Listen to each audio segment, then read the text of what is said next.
you guys hear me? Start cheering now!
Hello, everybody. We are. I should say maybe we should kill Chef. Oh no! Okay. I mean, hello, people. Hi. Oh Nice. no! I mean, we're probably gonna be a death of them. I think.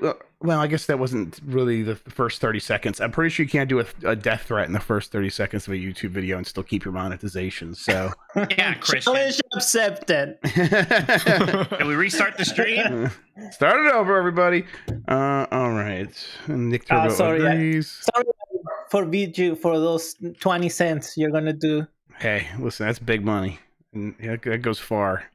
I get more than 20 cents. Okay, all right. We got this. We got that. Let's go to here. Speaking of Canoodle, I got his rundown for Nintendo right there. I think you got all the Hey, news you've been there. running the.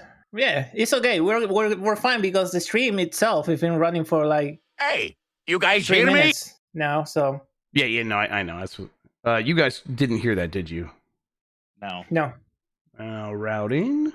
There it is. I did Hey, you guys hear me? Yes, I hear that now. Okay. I did the Destiny raid. Pretty good. It's kind of easy. I don't mind it. I feel like I've already played it because you're sending me all the lore. Yeah. Well, what do I need to play it Hope for? you enjoying it. Okay. Basketball. The short load is the best Give lore. me the ball because I'm gonna dunk it. All right. I think we're ready. I should bring up stream elements, but other than that, All right, this is Nintendogs. Sure is. yes. Never mind. Oh, this is Patrick.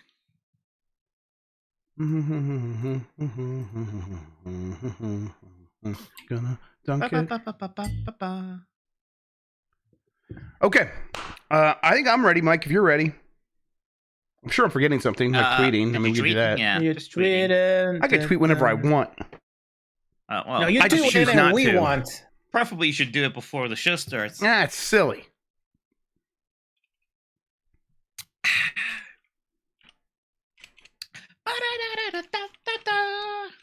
Everyone 8W's just using that music randomly. A little bit there. Just tell me what you want, what you really want. Not that I think about it all the time. Are you gonna play Magic now, Mike? Because Magic has a Lord of the Ring in it. No. Okay, you hate Lord of the Ring. Then you I should love Lord of the Rings, call but I yourself. don't- Yeah. You should call yourself just Kodo. Odo. Just Odo. Just You Odo. don't like the talk No more part of the of it. talk part. Yeah. Shit is so lame. Magic used to be good. I read the descriptions of those cards. I'm like, man, this shit sounds way too convoluted and complicated. Like, I'm already at the point with Marvel Snap where it's been around too long for me to enjoy it anymore. Yeah, you can't even feel it And anymore. we hope the second that shit gets multiplayer against your friend, you're like, oh, actually, I don't play that game no more. The I second was you playing get it for like, a while after that, to be honest. All right. I am ready to count us in. Are you ready for me to count us in? Yes, sir. Towers. All right. Here we go. I am going to do that now. In 5, 4, 3. Hey, you guys hear me? Start cheering now! Let's get this over with. Yeah.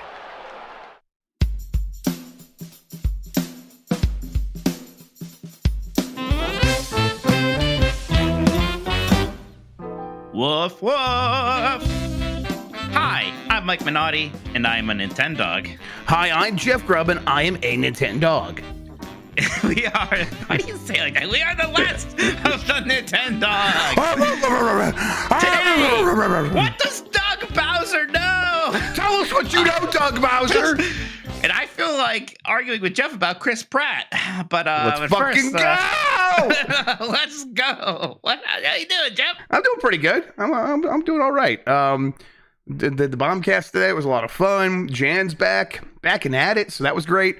So it's like, oh, okay, my life can go back to normal at work, and I'm like, all right. I got my kids' haircuts yesterday, so that was fun. They had they had Xboxes there. Where you on one side you could play like Rocket League and Minecraft, and on the other side they had like little cars. Like, oh, this is the car from Frozen. There are no cars from Frozen, but they had the car from Frozen. I was about to say, what do you mean? Yeah, I know. It was a carriage. It was like a Jeep. It was like a Jeep Wrangler. It's like your car if it was painted like Frozen. That's kind of neat, actually. Yeah. Yeah, it was pretty cool. So yeah, I don't know. It's been a fun week so far, but I'm feeling pretty good. I am trying to get through Fire Emblem Engage still. We could talk about that later in the show, but it's like, man, I'm hitting some walls in terms of difficulty because I'm playing classic hard, and I'm not maintaining enough of a play like where I'm like, oh, I know exactly all of the strats I got to keep. So it's like, okay, yeah, I'm afraid I'm gonna fall off the wagon here pretty soon. Yeah, I got back into it finally, actually just a couple days ago. So I am playing that again too. I kind of want to talk about it a little bit now because there is like a part of me. It's like, there's a part of me that I'm doing classic hard also. I kind of want to just turn back on normal so I can sort of barrel through the rest of the game. Almost kind of like, it is fun. Like, it's I fun. do like having a challenge. Yeah, for sure. There's a part of me just kind of wants to go and see it. I will say this. I don't know if this is a spoiler. So maybe it is. I don't know. Warning. But like, I got to some part of the game where they took away most of my rings. And I don't know when I get them back. And I'm kind of annoyed. I want those rings back. Because now I'm like, well, should I wait till I get them back before I do these paralogs and all this other stuff? Because now I don't want to. I'm not increasing my bonds. How long is this for? I don't like. It's like the thing in the Metroid games, except they did it halfway through the game, and I'm like, right. Hey, right, the longest abilities in the history of the world. Right. Oh, Sean's bad news. Sean, just tell me. Just tell us. Send me a message. I don't know this either, and I need to know. Yeah, so I'm kind of like, no, just give me those back. This is annoying, actually. So that's annoying. So we'll see, but it's still a good game. But yeah, ask me how I'm doing. I don't care. I mean, how are you doing? Bad. I'm in a lot of pain. My wrist. I'm finally getting carpal tunnle. All these years I avoided getting it. So I got one of these stupid things to rest my wrist on. I'm taking B6 vitamins, which will apparently help. I got like. Are you doing like stretches? Show us your wrist stretches. What, like this thing? Yeah, that thing. That does nothing. The stretches do nothing. Wow. The goggles, they do nothing. The goggles, they do not have yeah, but I don't know. Anyone heard of that show? It's pretty good. Yeah, I got some like wrist splints to wear at night. I woke up the one day and there was so much pain in these two fingers right here. It was unbearable. It's fun what the mind can do. Because I definitely am just constantly in pain all over my body and including my hands. But it's like, that's the normal pain. I just turn that off. I don't think about it because it's not, this isn't useful information. And then I'll do something like, I'm like, oh, I'll it's the weekend. I will have like an edible and like watch some movies or something. I'll sin. I'll be a sinner. And it's like, okay, but you're not going to be able to regulate your pain. You want to do that? I'm like, yeah, let's do it. And then I'll just be sitting there and be like, oh, I feel good. And then 10 minutes later, it's like, oh, I feel all of my pains, including my hands, just aching here while I'm sitting here. This is stupid. This is really stupid. So yeah, I'm like, okay, my brain is protecting me most of the time. But yeah, I mean, Dan's going through the same thing. Dan Reichert played so much Mike Tyson's Punch-Out, he had to stop playing completely because he was hurting himself. Like, so it happens. Yeah, and it's just, there's that surgery you can get, and the thing with that is, it's like better to get it sooner rather than later. So I'm like, I don't know if I could just go get a surgery for my wrist. I don't know. Could Daddy do a surgery for you? No, Daddy can't just do free surgeries. Okay. No, there's some benefits of having Daddy, Doctor. He can't. He's not a surgeon, but fair enough. like he knows surgeons, but they'll want to be paid. Yeah, it's weird. Yeah, So I don't know. Hopefully, if I just do this and wear my splint for a bed, things will be under control. But this is like a new kind of fun fidgety thing, though. This weird thing I rest my wrist on sometimes. Yeah, so that's you just put that like when you're using your mouse or whatever keyboard. That's well, I went to Best Buy like because I wanted something, and I was like, "Do you have these things?" And there's like, "All we have is this stupid little bean bag." Like I'm freaking playing a beanball. What's that called? Cornhole. Cornhole, like yeah. Cornhole. Do you have like the wrist guard thing to like keep your wrist in the kind of like the splint thing? That's what I bought one of those for night. Yeah. Okay, for night, right? I'll sleep with that. Yeah. Yes. All right. But that's probably enough talk about my wrist. Yeah, I mean it's coming for us all. The cold release of death. Yeah, it'll be exciting. Jeff, Doug Bowser talked to AP, the Associated Press. Isn't that they got him exciting? to speak? Did they torture him? What'd they do to this man? No, I think they asked him politely. Oh, weird. That never works for me. Yeah, right. So there was kind of a few interesting factoids here. They did just straight up ask him, like, "Hey, when's the next Switch coming out? What kind of features or capabilities would you like to see?" And, he was like, "Oh, yeah, the Switch is entering the 7th year. Sales are still strong. We have a really strong lineup." Mr. Furukawa said recently, "We were entering uncharted territory with the platform," which I think is just a reference to how long it's been around. He says, demand is still there. He's like, hey, we're not going to say anything about a new console, but we're still feeling very bullish about a Nintendo Switch. And they feel confident that it can have a strong performance over the next few years. This is kind of freaking some people out, Jeff. Yeah. Because you take that very literally. It's like, wait, the next few years, how much longer is this Switch going to be on the market? How are you interpreting this? For the next few years, there's going to be a Switch on the market. There might be something else out there too, and that seems likely. But this is what he says. I do like, though, that the AP clearly edited this interview because they cut out the part where when they asked him about the new Switch, he laughed and said, "You stupid bitches. I won't answer that." But yeah, this is what Nintendo of America presidents are supposed to say when asked this question at this period in time. They say, cool question. Like, it's very fun that you think I'm going to answer that. But here's why you need to be focused on the thing that we're going to be selling this holiday, which is the Nintendo Switch, and how it's awesome. We totally believe in it. And third pillar is the DS, and the Game Boy is going to be around forever. Don't you worry. Like, this doesn't mean anything. It is completely just nothing. And when we do hear something that is counter to this, if anyone's like, well, what about what Doug Bowser said? I don't think anyone actually will, because deep down, everyone knows what this is. Yeah, Nintendo often doesn't know what itself is talking about, especially when they say that the Game Boy Color and Game Boy are distinct or like the same platform. Yeah, I mean, sometimes they're hedging. Most of the time, they're just telling marketing style lies, where they're just like, listen, this is the thing we're excited about, because this is the thing we've announced, and then that's it. I mean, it's funny. People are arguing about a PlayStation 5 Pro today because there's a rumor about that. And we are still in this reality where it's like, just how much longer is the Switch going to go on? It would be fucked up if imagine? a PlayStation 5 Pro came out before the next Switch. I would actually be pretty frustrated. It would be incredible. I would be kind of infuriated. It could happen. It could happen. It could actually happen. It definitely could happen. Yes, that would be just bonkers and upsetting.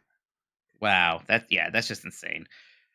It's gonna. I think Tears of the Kingdom is going to be a pretty big barometer. We'll see how that runs. I still have some fears about that because I'm like there was so much leeway I was giving Breath of the Wild in terms of performance, and 7 years later, I'm not sure if I have quite as much leeway to give. Sure, so yeah. I'm hoping it's optimized really well. Yeah, I think it's going to be pretty well optimized, and I think they've got a lot of rendering tricks that they've developed over the years, and I'm expecting a solid, silky smooth 30 frames per second. Well, how about a solid, maybe not so silky smooth $70 price for Tears of the Kingdom? Yeah. What did Bowser have to say about that? Yeah, they asked Bowser about this at AP News. He said, "We look at what the game has to offer. I think fans will find this an incredibly full, deeply immersive experience. The price point reflects the type of experience that fans can expect when it comes to playing this particular game. This isn't a price point that we'll necessarily have on all our titles.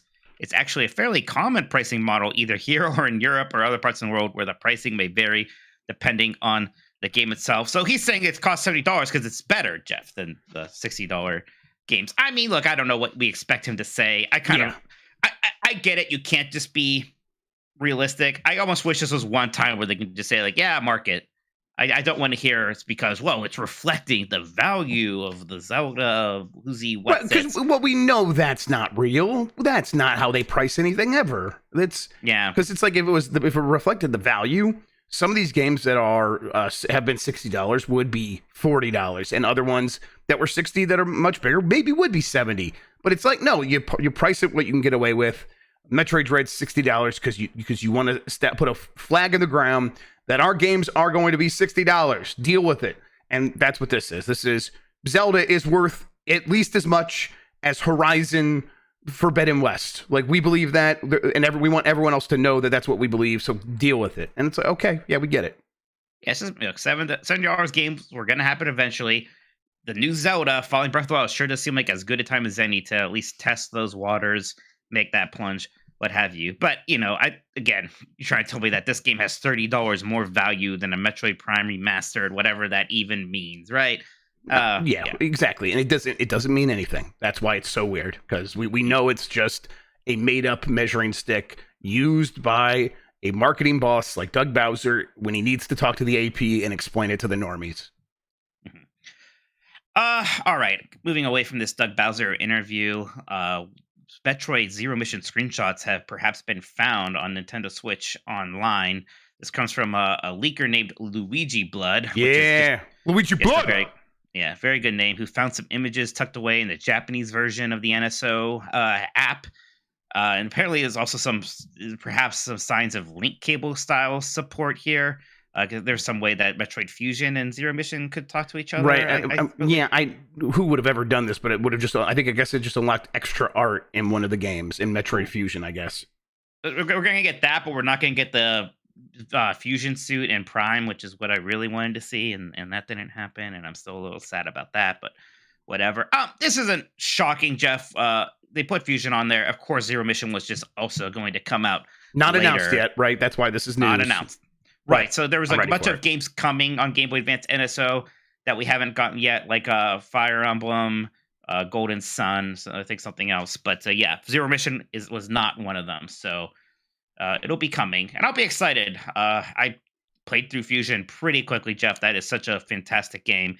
I'm really excited for just more of that style of Metroid. Yep, I mean, they're all classics. They really all are, and Zero Mission is a great way to revisit the first one for people who are like, this is too old for me. I was born in the late 90s. So. I mean, look, even I am like, I played Metroid 1 finally not too long ago and just played it with a guy, and I still had an interesting, fun time with it. But yeah, Zero Mission is definitely the ideal experience. I mean, it just takes it and makes it more like Super Metroid. Which doesn't hurt at all. It's all good stuff. Yeah, for real. Mm-hmm.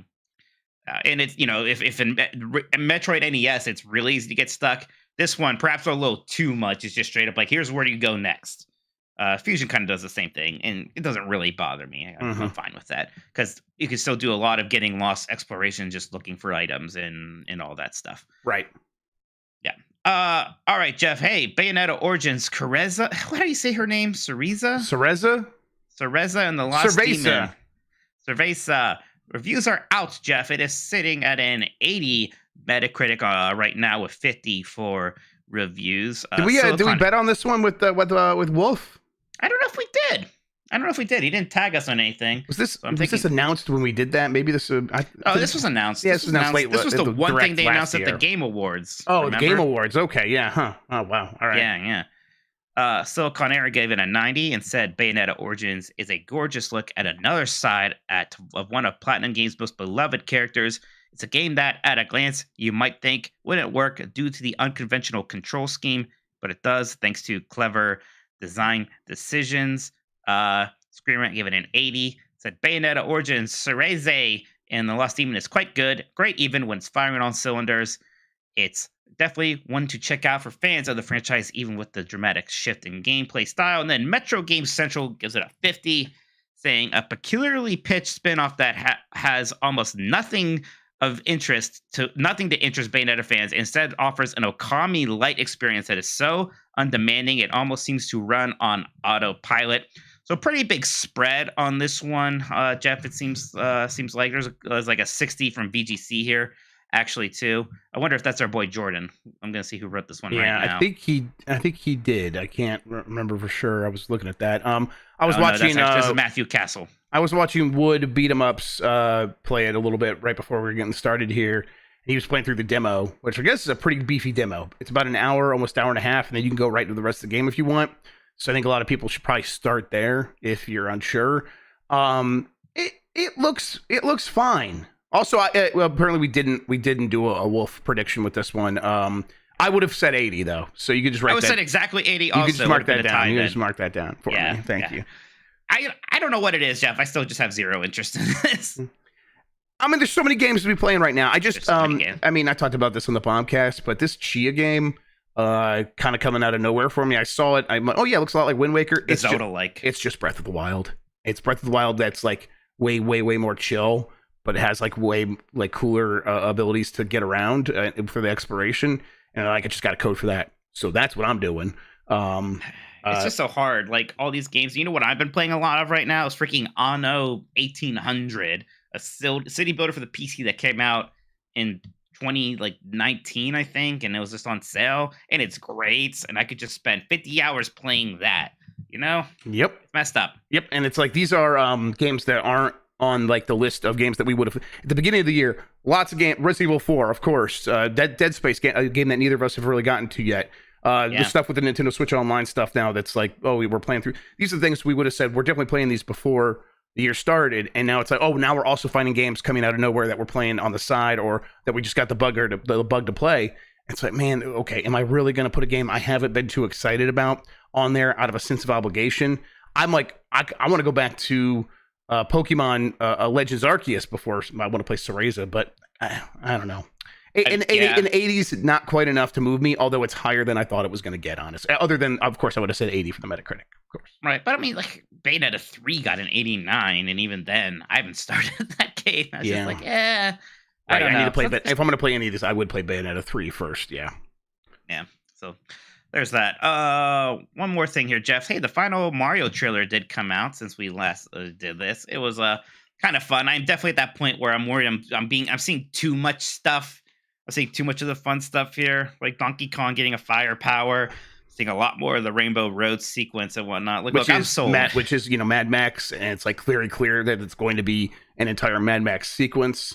I get what you're saying. I think it's like in context, it's all going to be really fun and work. Yeah.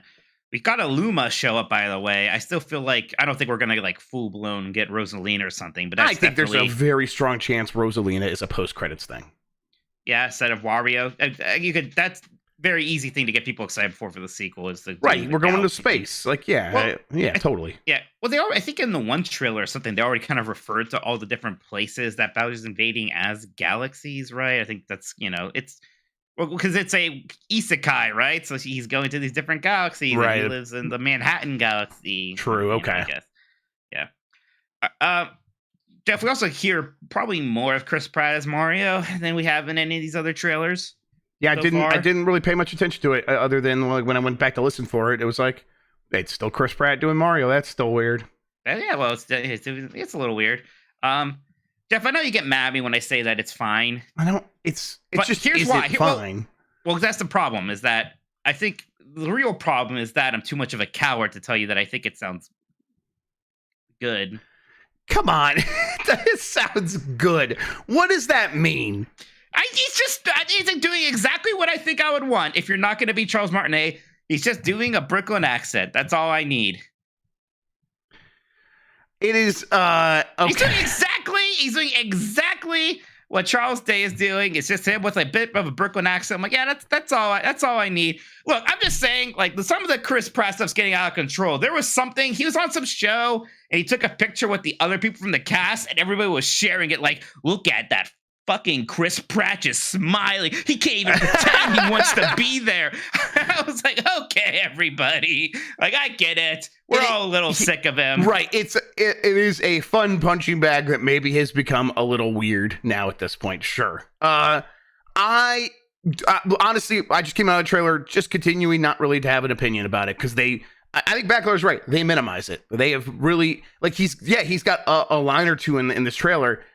I couldn't remember what they are. They were not standout. They were not featured lines. I think when he's doing his lines, they are ADR. They're ADR lines where it's like I don't think his face is not even on the screen when they're doing the lines. So it's not like they're just like this is just filler for like the rest of the what is the featured here, which is Peach and Luigi and the cart scene and all this stuff.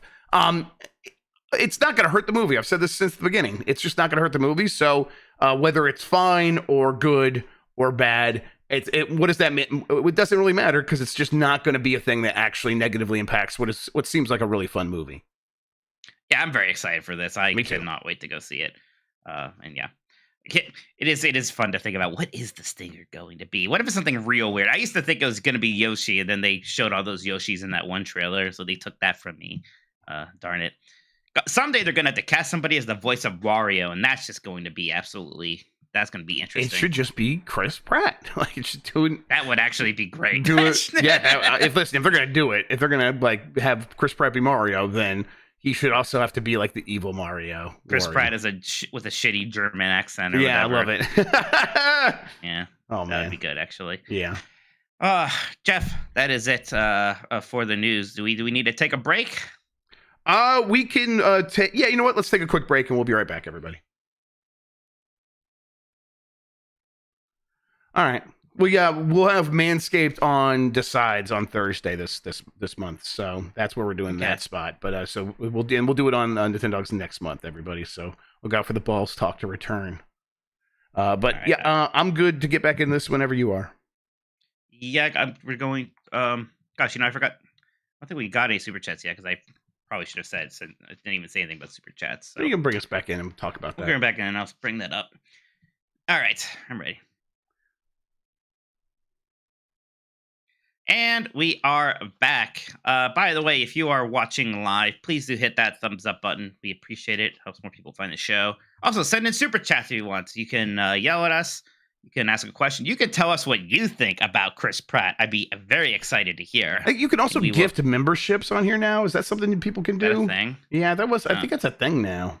I don't know. Maybe I have to turn that on. But I saw someone doing it on another channel. So let me see. I'll figure that out sometime.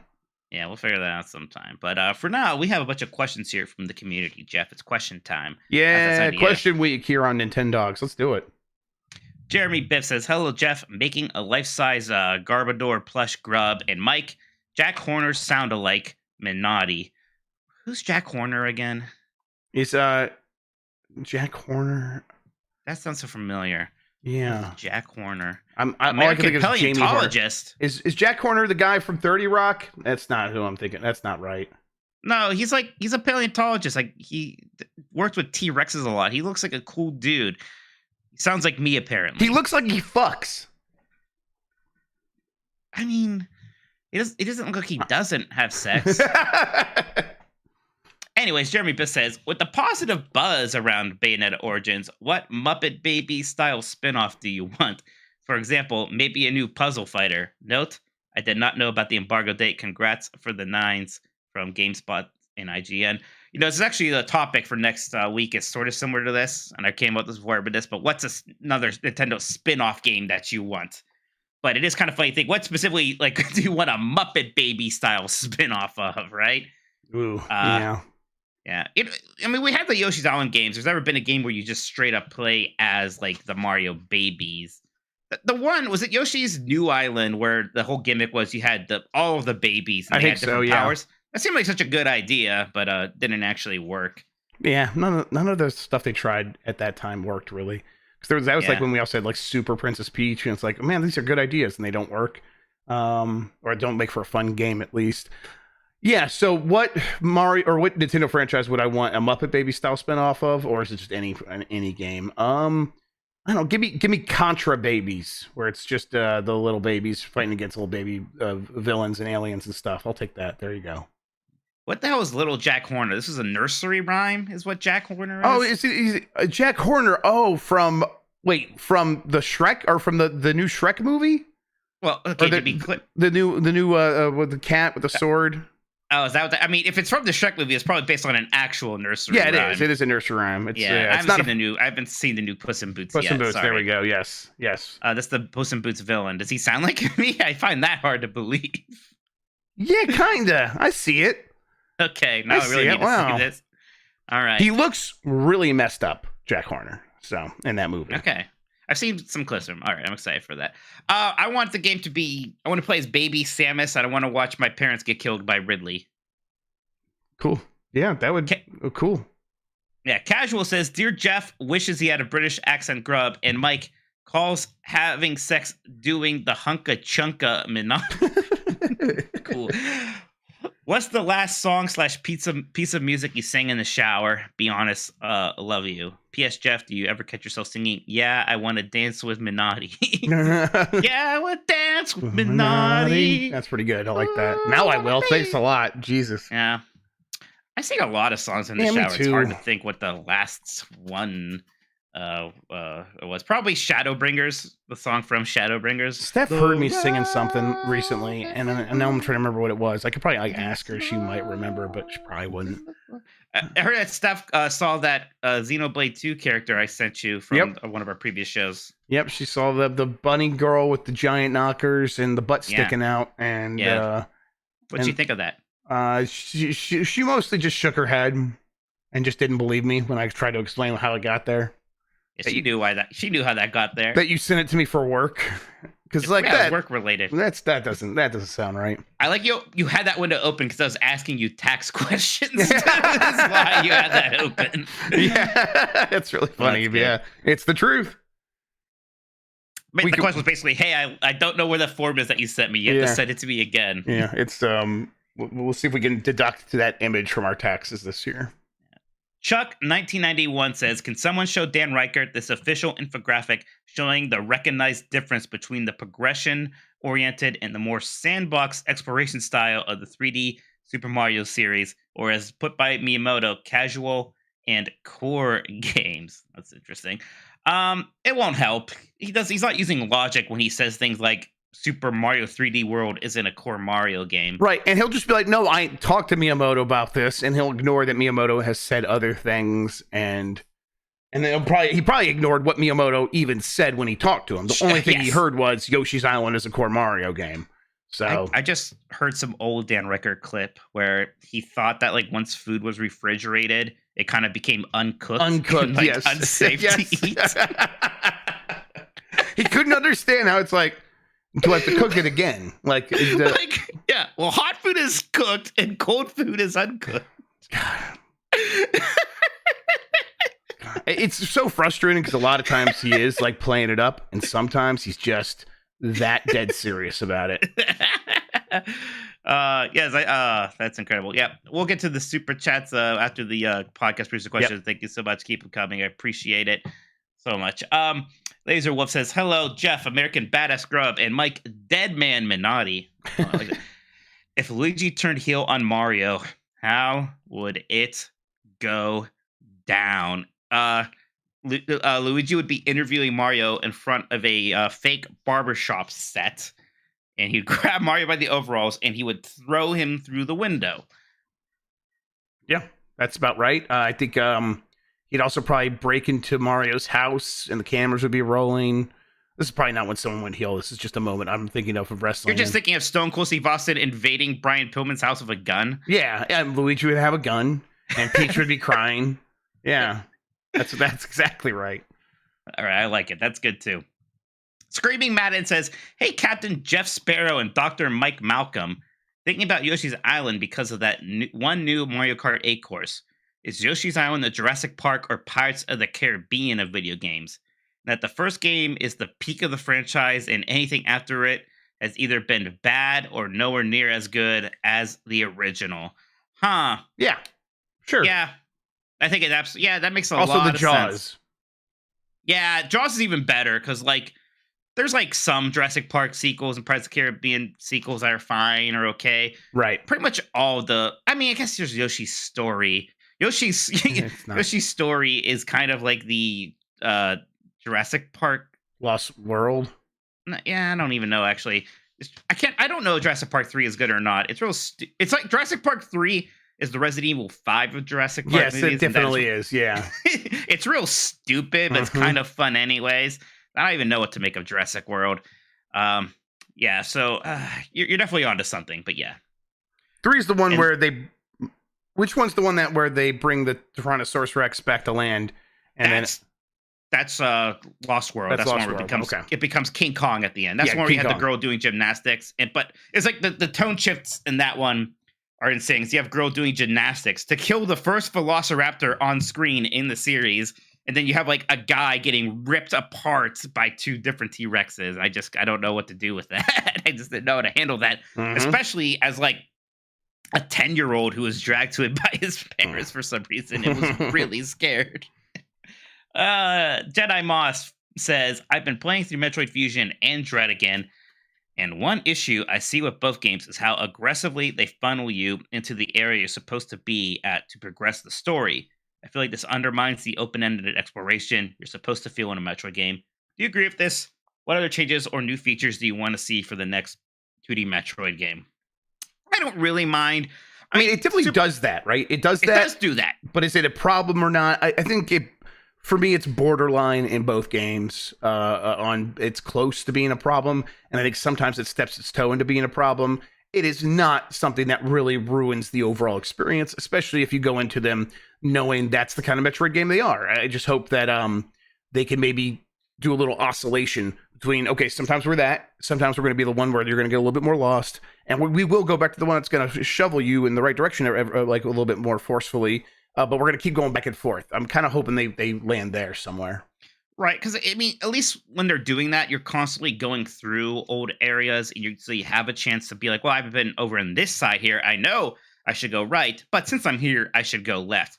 I think that works. I mean, there are a lot of moments in like Super Metroid where it is literally just, hey, you don't know where to go next. And it could be anywhere.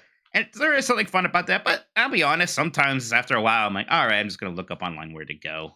That's enough of that. Yeah. If you do really miss that kind of Metroidvania, and I know there aren't a lot anymore, then you should play Hollow Knight. Maybe you already have, but Hollow Knight is certainly closer to that in terms of actually having a lot of moments where it really is just anywhere could be the next place you need to go. You're not really sure. But, something's fun about Fusion that it is kind of just clear where to go, and you kind of just almost just follow that path, and you can explore whenever you want to, but if you are just looking to beat it, you do that relatively simply. The Only Exile says, I really need to get through my backlog. I need you guys to choose the order of what I should play next. I'm going to beat each set before moving on to the next. That's what we do here. He wants us to... All right. Here's the things here. He wants to play Metroid Dread, Fusion, and the Prime Remaster. Fire Emblem Engage in 3 houses, and then Xenoblade Chronicles 1, 2, and 3. I have other games I want to play, but I'm hoping to get all these finished by the end of the year. I mean, we're going to obviously tell you to prioritize Metroid. That's right. That's what yeah. Also, you can, I tend to think the right order of doing things is go from smaller to bigger, so you can build some momentum of accomplishing things. Metroid Dread, Fusion, and Prime Remaster, you can get that done in like 2 weeks. And the way that you're planning to play those, Fire Emblem Engage 3 houses and Xenoblade Chronicles 1, 2, and 3 this year, says to me that you might have more time to play video games than I do. You might get through Dread, Fusion, and Prime Remaster in like a week, then maybe. So yeah, I would start there, get those out of the way, check them off your list, and move on from there. But yeah, depending on again how much time you have and whatnot, that could be a whole year itself playing through Xenoblade Chronicles 1, 2, and 3. I would do that last. I do the Fire Emblems next. I mean, Fire Emblem could take a while if you decide to play all the different routes. Yeah. In 3 houses, but yeah. Next from Dugan, who had a nice picture of a dog. That's nice. And then says, "Hello, Omega Doggos. After seeing the last trailer for the Mario movie, do you think Nintendo's about to be the next Marvel/Star Wars as far as oversaturation? Look, I am all for a Nintendoverse and a gritty HBO Metroid show, but to what end? I am not sure how the dog above showed up, but he and I share a similar skepticism about the future of Nintendo as an entertainment brand." I think that as long as they don't go too hard trying to make it all interconnected, the problem with the Marvel stuff is that all of it is all kind of the same, even when it is this one's in space and this one's like a heist thing. There's something very samey about it. if they're smart, the Zelda thing is not going to feel like the Mario thing, which is not going to feel like the Metroid thing. And maybe someday they'll do a Super Smash Brothers movie, and that can be kind of a cute crossover. Yeah, but the movies don't have to serve that master, right?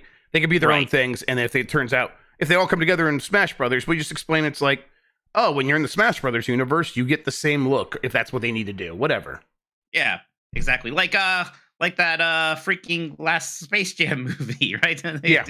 Yeah, something like that. So, sure, I think they can avoid that problem. Dampule says, what do you guys think is the most likely Zelda release for 2024? Assuming Nintendo is still operating under having a Zelda release every year. Tears of the Kingdom DLC, a new Grezzo Zelda game, or the Wind Waker HD / Twilight Princess HD. It seems like we're going to get all these things eventually. Right. I think we get Tears of the Kingdom DLC for sure, though, next year. So maybe we get that and the Wind Waker HD, Twilight Princess HD. Yeah, I feel like they're going to wait. Right. I feel like they're going to wait more than just like the next year to release a new Zelda game from Grezzo, but they must be close to being ready. That could be another case where Nintendo has a game done that just kind of sits around for a while, because they're going to have a lot of time over there since releasing Link's Awakening. Yeah, and the Grezzo Zelda might. I mean, when does that pop up? That could pop up at any time. I don't know. That's probably happening. We probably get it in the next couple of years. Do you also think that them remaking the Oracle game seems less likely since we have those coming to like NSO? Yes, I think they are much better served making a new 2D Zelda, a new top-down Zelda. Oh no, Leah says, hello, Jeff. I could eat a peach for hours, Grubb. And Mike, unreasonably upset that he had to read the word peach, Minotti. It's true. Yeah. She's still Princess Toadstool to me, damn it. What Nintendo characters should get their own weird spin-off? Oh man, everyone's really reading my mind with the topic for next week. All a WarioWare or Super Princess Peach.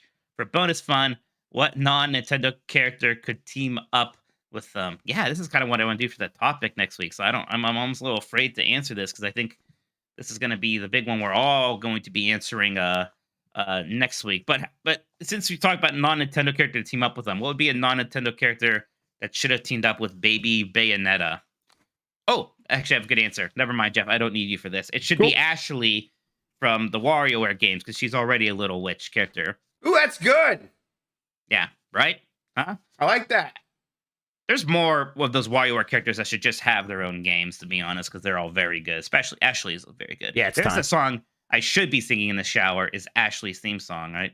Who's the little girl with this? Yeah, you should be singing songs about little girls in the shower, definitely. Look, I don't have to defend myself to you. Chaos Buckaroo says, howdy, Mike, top Minotti, and Jeff bottom Grubb. Yeah, Jeff.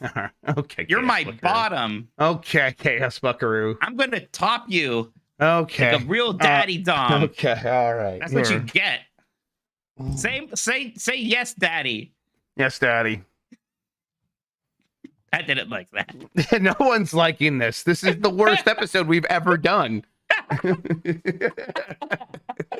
the use in the one time? This is a bad podcast. This is a We bad. should do something. I think that about every episode, so I can't tell you why I said that.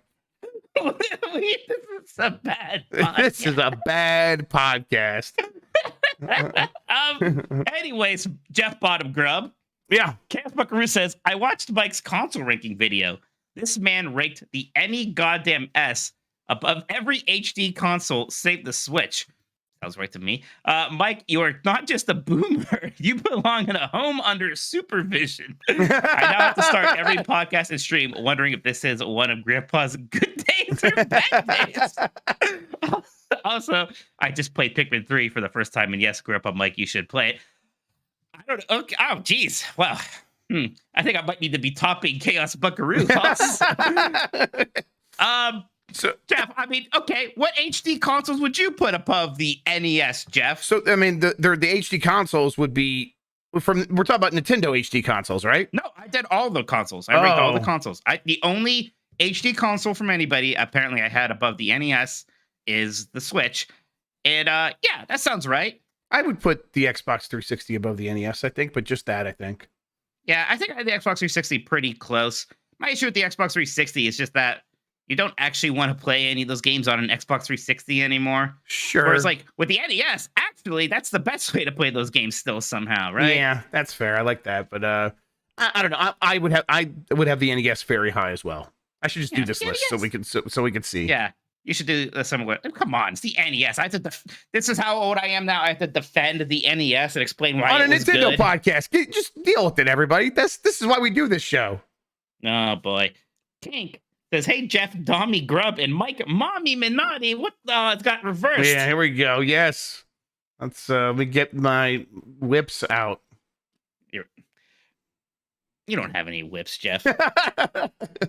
I can fashion some out of towels, like a locker room. A single kinky thought in your goddamn vanilla life. Let me get my vanilla out and just be completely plain. You slather vanilla on.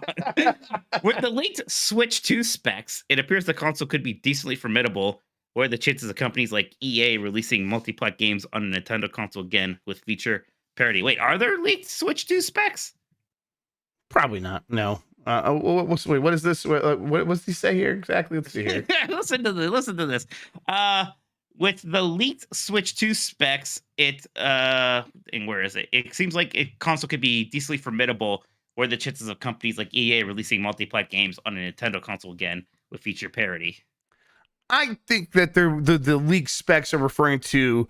There was one of those things that like referenced a chip from NVIDIA that people were able to sort of narrow down and be like, this is this powerful.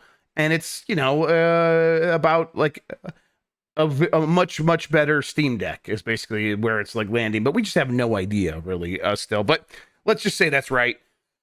I think it's still pretty unlikely that EA is going to come out and do full support for the Switch. They will, because it's about audiences and not about power at a certain point. And the Switch gets a certain audience, and a certain audience that EA caters to goes to a different place. So I think it's pretty unlikely. But I mean, if it's super easy for them to just pop over a Madden and a FIFA, I mean, they keep putting FIFA games out there. They're the old FIFAs. But maybe we'll get the new, Frostbite FIFAs going forward. I guess that's possible. The AP actually did ask Doug BOWSER if Madden was coming to Switch. I think it's the only time he specifically called out a game. And Doug BOWSER just said that would be a better question for our friends at EA. Yep. So there you go. Next one here is from TTK Graven. Hey, Mike, don't talk about Fruit Minotti. And Jeff, don't talk about my whole Grubb. I've been playing through all the Zelda games and need to know, Mike, have you ever owned an ocarina and know how to play one? No, I bought my brother an ocarina once. My younger brother liked Zelda even more than I did, so I got them a ocarina. But I don't know how to play it. No, I mean, I imagine I could figure it out these days. You ever own an ocarina, Jeff? I have. Yes. Sorry, my Discord was making noises. I had to shut it off. I did. Yes. I never really learned to play it much. I don't know. I think it's like the sound is like so delicate that you have to play like blow. We'll give it a little tune. Yeah, we all know you're not a delicate blower, right? I played the alto sax, so I really had to get in there and be forceful with. Yeah, I was just I couldn't bring that same energy to the ocarina, so I didn't get into it. There's something where somebody was like, Mike looks like he played the tuba. It was meant as an insult, and they didn't know I actually did play the tuba in high school. I don't even know what to think anymore. Big tuba energy. I mean, that's what it is. Energy. I gotta find a picture of me with my tuba. I don't have any on me. My mom probably does. Yeah, we gotta get mama on the phone and see what we can do there. Maybe I find my yearbook or something. Velocity Prime says Tuesday has come for the Nintendogs, and they must answer this question. You've been tasked with adapting a singular album/record into a video game. What album would you choose, and what would the style of the game be? I mean, I'm just going to say something Iron Maiden. I'll say Somewhere in Time by Iron Maiden, just because the front cover looks like a video game. It's just all like cyberpunky, and it'll be a first-person shooter. And there we go. Easy enough. Guns N' Roses, Chinese Democracy, and it would be like... It'd be like a BoJack Horseman video game sort of thing where you play as visual novel. Yeah, where you play as Axel, just trying to get people to care about your stuff, and it takes 15 years to get the album out. A lot of depression. Yeah, definitely a lot of depression. A lot of just getting into arguments with fans and stuff. Like, yeah, I like it. Or it'd be like it'd be that, but also it'd just be like that Revolution X game with Aerosmith. Yeah, that should actually just be it. That game ruled. Yeah.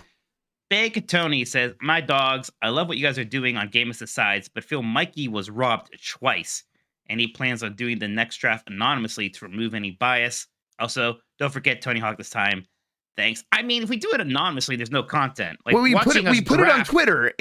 There's way too many votes there for it to be anything but what people actually think. Yeah, I know that you don't believe that.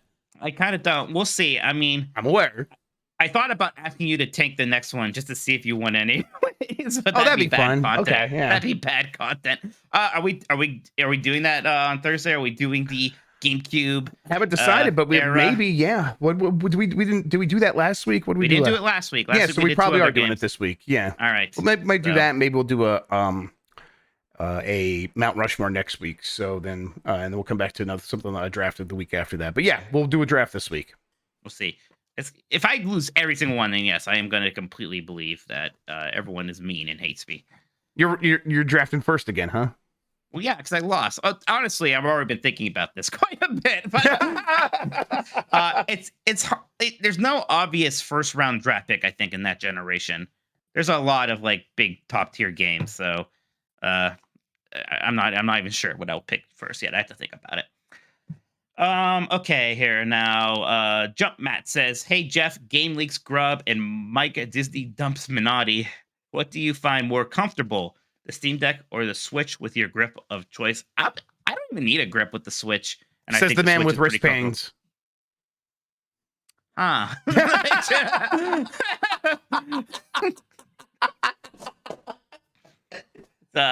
That's interesting, Jeff. That's an interesting point to bring up there. Weird. I'm literally resting my Switch on this stupid cornhole bean bag. Oh, man. Shit. Okay, then. Well, what do you find more comfortable, Jeff? I mostly prefer the Steam Deck in most situations, except for when I'm actually laying down in bed. In that case, the Switch with the Hori Split Pad Pro, the mini ones that I got recently, has been very comfortable. It's the right weight for that situation. The Steam Deck is just enough where it's a lot of its weight will be up here if you're laying on your side, and it's like you have to do a lot of stabilizing with it, and that can get kind of fatiguing. But both are fine enough for me that I can play them for long periods of time. I do usually, though, if I don't have that Hori Split Pad Pro, I have a grip on it or something like that. Especially after Dead Cells really fucking killed my hands. I've had to do that since then. Also, I just don't like the way most of the Joy-Cons sit on the Switch. They just feel so flimsy to me. Keywork says, "Hey, sup, homies. Maybe this requires more time than this segment would allow, but could you guys quickly go over the teams that make up what we know as Nintendo? EAD and its main teams are hard to keep track of."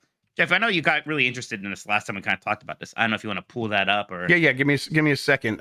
This might be something where it might make sense for it to be like a whole episode. But I could do that. Give me a second. Let's go to the next question while I get it here, and I'll take a look at what I have.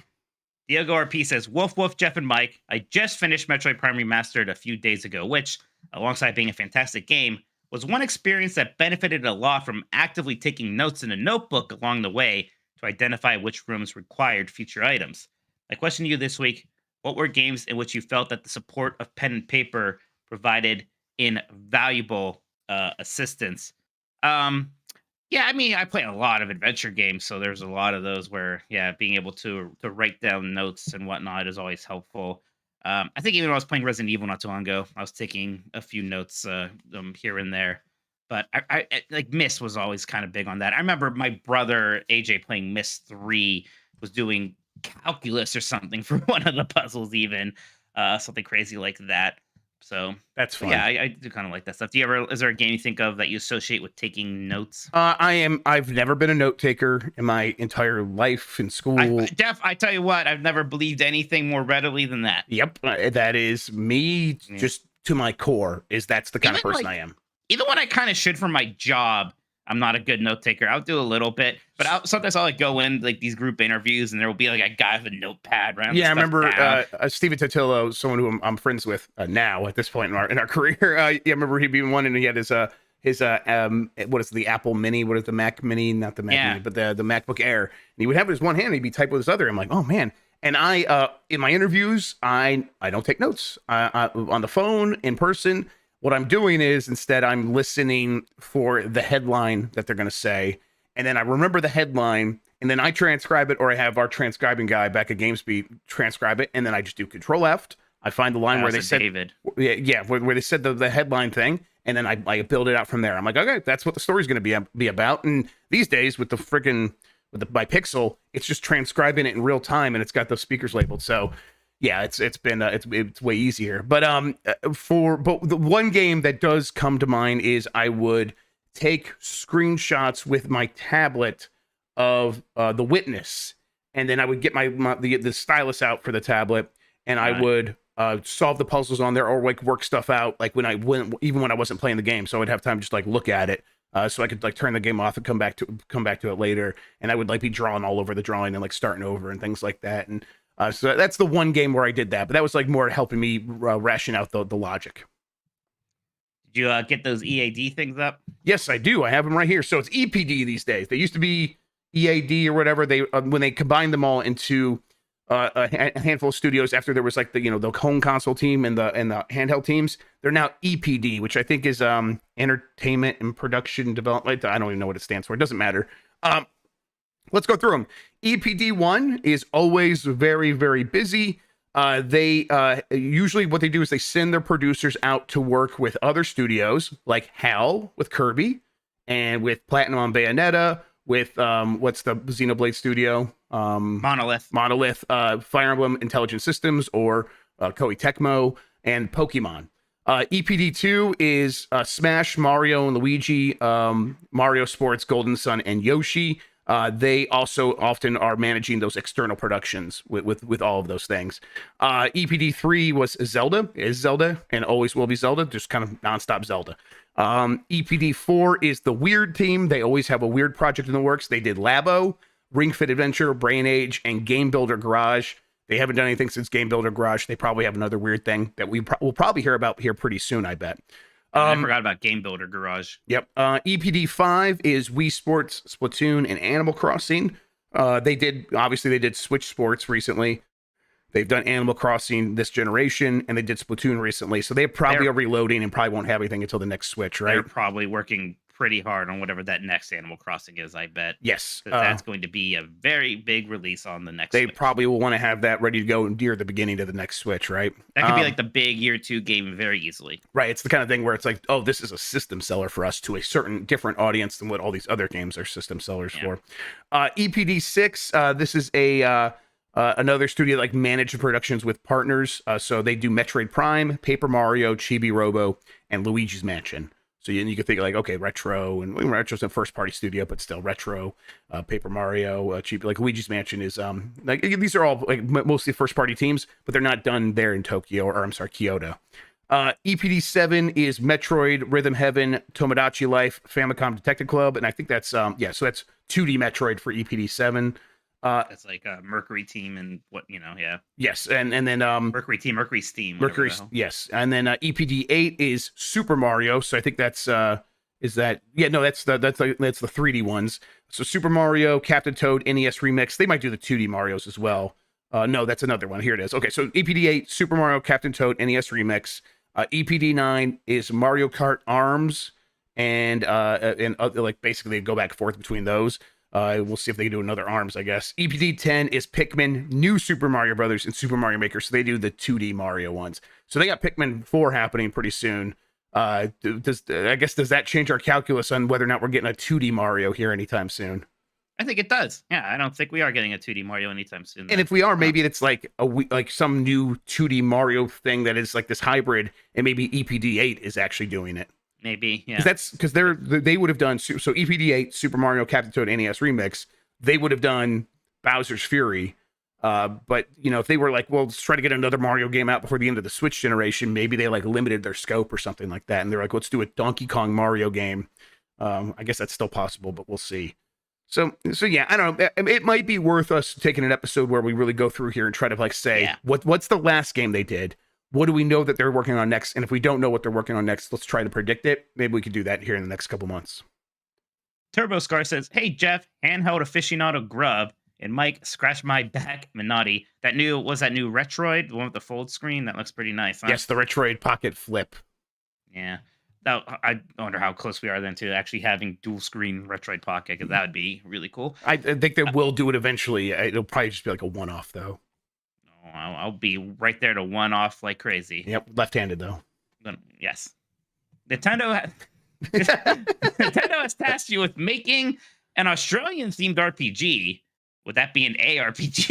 You need to create the main... That's an Argentinian RPG. You need to create the main character, the plot of the story, and who the final boss is. Thanks, as always. I just think of Rescuers Down Under, Jeff, so that would be my whole thing. I mean, the main character has to have a hat, and he has to use, a boomerang, and he's going to have a kangaroo. It's going to be the most... I don't know.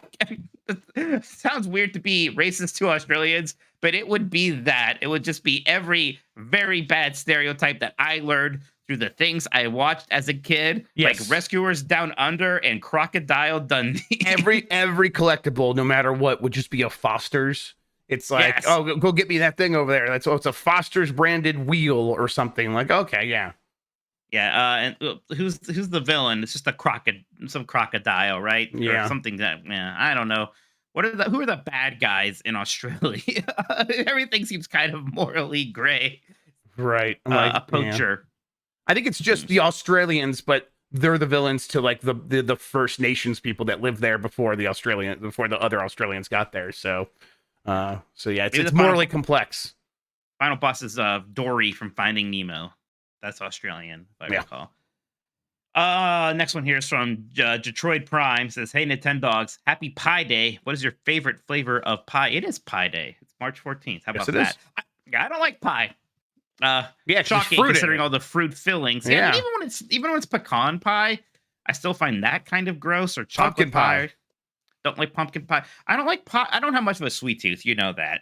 Yes. Yeah. I mean, I like cheesecake, which is pretty close to being a pie, but isn't one but somehow? that's cream cheese, and that's basically a savory flavor almost. So. Yeah, well, there's a lot of sugar in there also. Oh yeah, for sure, right? But I mean, that starts with cream cheese, and I think that makes it more palatable to you. I guess we should know what your favorite pie is. You probably actually like pie. Yeah, I really like pumpkin pie, but recently I've had some cherry pie, and it was delicious. And I've been thinking about it a lot, and I'm like, man, how do I get more cherry pie in my life? So yeah, I think right now cherry pie is number one. Pumpkin pie is like a permanent number two, number one. It's always in that region. I love pumpkin pie. You know what my favorite pie is? I'm afraid what? That poutine pie. Yeah, okay, cool. I'm glad it's exactly what I was worried about. Cool. The Rock says that a lot. Even though I say poutine pie, and I would laugh. I was like, how he means sex. Yeah, he's talking about vaginas. That's cool. He's a cool guy. Yeah. He's a cool guy. He's not at all insecure about his one movie. Yelling about poutine pie on TV. Yeah. Yeah, it's very good. Next one here is from Bench JC, who says, hey, dogs, with Mario movie tickets now on sale, I want to ask what your Mario movie plans are, and have you picked up some tickets yet? That's a good point. Yeah, I picked mine up yet. I think me and my brothers are just gonna go like as soon as we can to see it. But my older brother's twin daughters are gonna turn 8. Actually, gosh, not too long. But the party is gonna be in April, and they're going to actually rent out a movie theater for the party, and have a showing of it then. So I'll see it then also. Oh, apparently AJ did buy my ticket. My other brother's telling me, so I owe him. Oh, wow. Okay. My brothers took care of it for me. I have people for that. I am going to be in Burbank, Los Angeles, California. I'll be flying in on the 4th.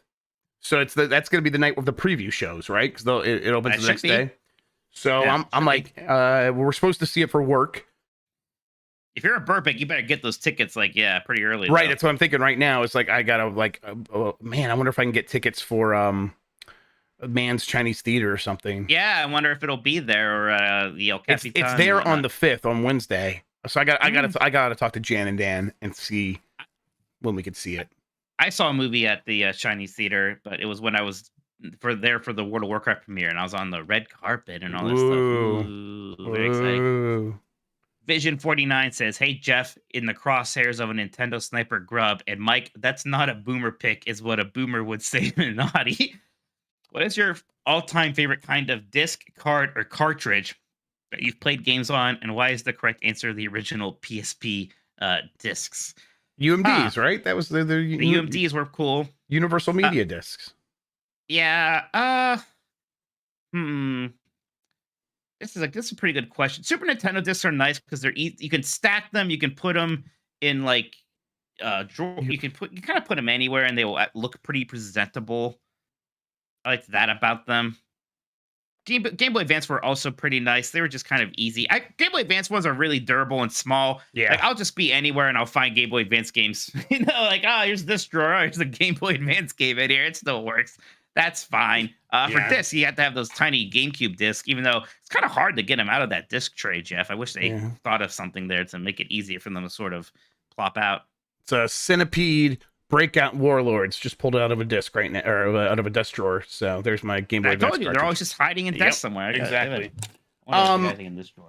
My favorite medium that video games came on is cassette tape. So like some old computers could load video games from cassette tape, and you would just you would press play on the tape cassette player connected to your computer, and it would load it linearly into memory, and then you could play it. So I like that. But then if I'm talking about something that's like real and not horseshit, I think I like the Wii U discs because they're so smooth on the edge. They're kind of fun to hold. I like them a lot. Opened this drawer in a long time. I wonder what's in here. I have a toothbrush and a fidget spinner already. I don't know why. Got a Mario Kart Super Circuit brush. Yeah. Oh yeah, totally. I got Desert Strike for the Game Boy. Right there. I never played those games that much. I tried playing one of them recently, and it was kind of hard for me to grok. Yeah, they're not. I wish they were better. And then I got Super Mario Land 2. Too. People seem to have real fun memories of them, but I don't know. Maybe you had to be there. And this is the one I actually have in a case. So very nice, very fancy. Yeah. All right, next one here is from April O'Neil's ass. You think this is Gruntilda's Bazoongas with a new name? Probably a cousin. Probably a cousin. Sup dogs, I've hit the gym and upgraded my ass. Oh, I'm right, it is Gruntilda. I can just tell. Yeah, you just know. Gruntilda is gone, at least for now. Wow, good on you. Yeah, April congratulations. But not that there's anything wrong with Gruntilda's ass. That's a viable and completely good ass on its own. Yeah. It would be a huge disappointment if the next Switch doesn't have an OLED. Feels like there's no way they could go back to LCD, but I guess it's possible. Man, I haven't thought about that. It'd be kind of fucked up if the next Switch... It'll be an OLED. That's like part of their battery saving like strategy and stuff. And they've already gotten a good deal on the OLEDs. Trust me, if they weren't getting a good deal on OLEDs, they never would have put one in the Switch to begin with. Yeah, there you go. And then next one here is from Mr. Bowler. It says, Sup Nintendogs, which never-ending story has become more tiring to you? Switch Pro / Two Rumors or the Microsoft Activision Blizzard Hey, why saga? not both? Why not both? Hey, look, I'll talk about whatever. Yes, it's just words. It's cheap. At least with the Switch Pro 2 Rumors, they don't have to hear from Nintendo too much themselves. There's not as much annoying corporate lawyer stuff going on there. Yeah. Executives trying to dunk on one another is always embarrassing a little bit. Yes. So, yeah. I think that that story's definitely gotten more tiring.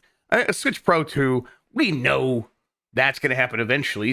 And people are excited about it. Oh, well, let's this is normal for video games. We've done this from the beginning. Bopful System of Pumping says, I forgot about that. Thoughtful System of Pumping. That's really good. That was funny. Woof woof to my dogs. I'm on vacation and everyone with me was playing cribbage. It looked confusing and complicated, but I decided to try and pay attention and start playing. Within 3 games, I was all in and hooked. Are there any games you can remember that had gameplay mechanics or features that you thought were ridiculous from the outside that you ended up loving once you got the hang of it? Thanks, as always. That's a good question. It's hard for me because I'm a super genius, Jeff, and I do. I mean, Civilization, I think the first time I saw that, I just assumed it was gobbledygook and I would never understand what was going on. It seemed way too complicated. And then I ended up liking those and other similar grand strategy 4X games. God, I've been playing that Anno 1800. I think I mentioned earlier, and that's off. I think I like that even more than Civilization. It's not exactly the same thing. No, right. But I prefer it. How about you? I am still pretty confused by Go. I always wanted to learn. Go. Go is the one that looks like Othello, but is actually which war game would you, or which board game would you actually associate that with?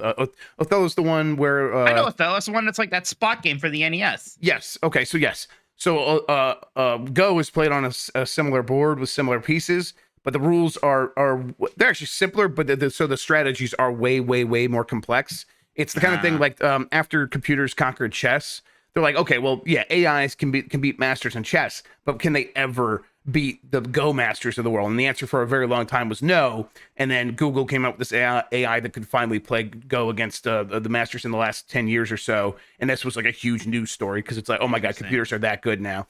And I just, it's so like the rules are so nebulous in terms of like, wait, or at least the board is so open, you could do anything. It's hard for me to know what to do next. And so I always feel very lost.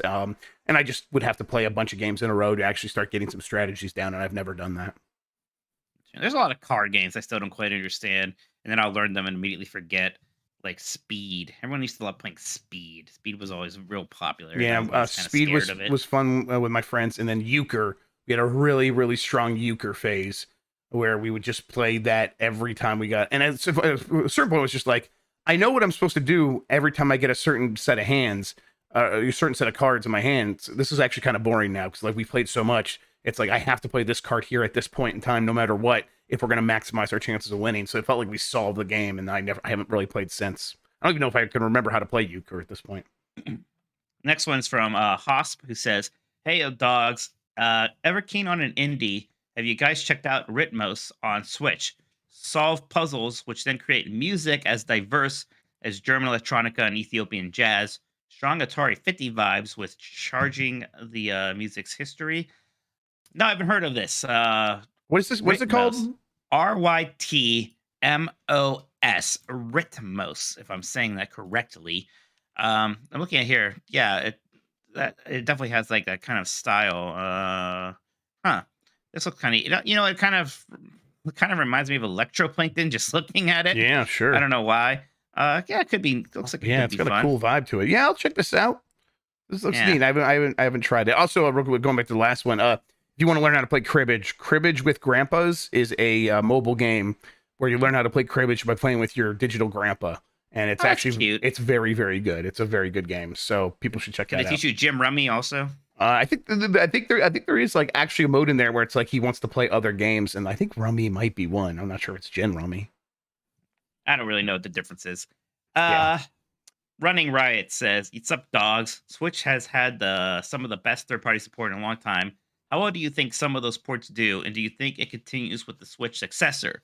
As someone with kids, I've become comfortable with taking a graphic downgrade in exchange for actually being able to play the game." It's hard to know. Like, how well did Witcher 3 sell on Switch, right? Yeah. Do we know that? At a certain point, I think we have to assume that those kinds of games sell well enough that it encourages other similar ports of other games.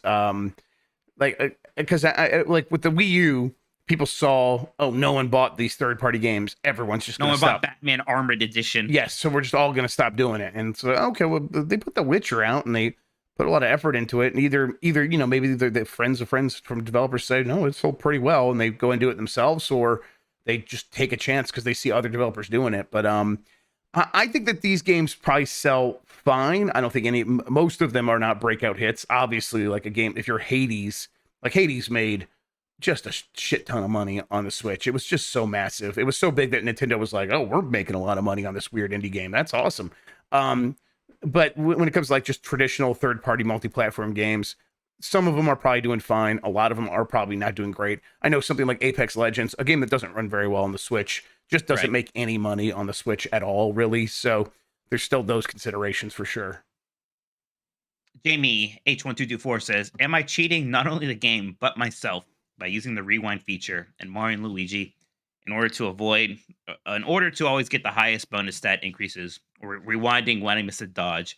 Edit, just beat it. What a great game onto Metroid Fusion. Nah, who cares? Nah, that's fine. even Metroid Fusion, there are a couple times where I died, and it's like, look, I could go back to my save and like run back to this room, or I could just rewind and be right there and fuck it. What do I have to prove to anybody? Yeah, it's no. Just do whatever is fun for you. Yep.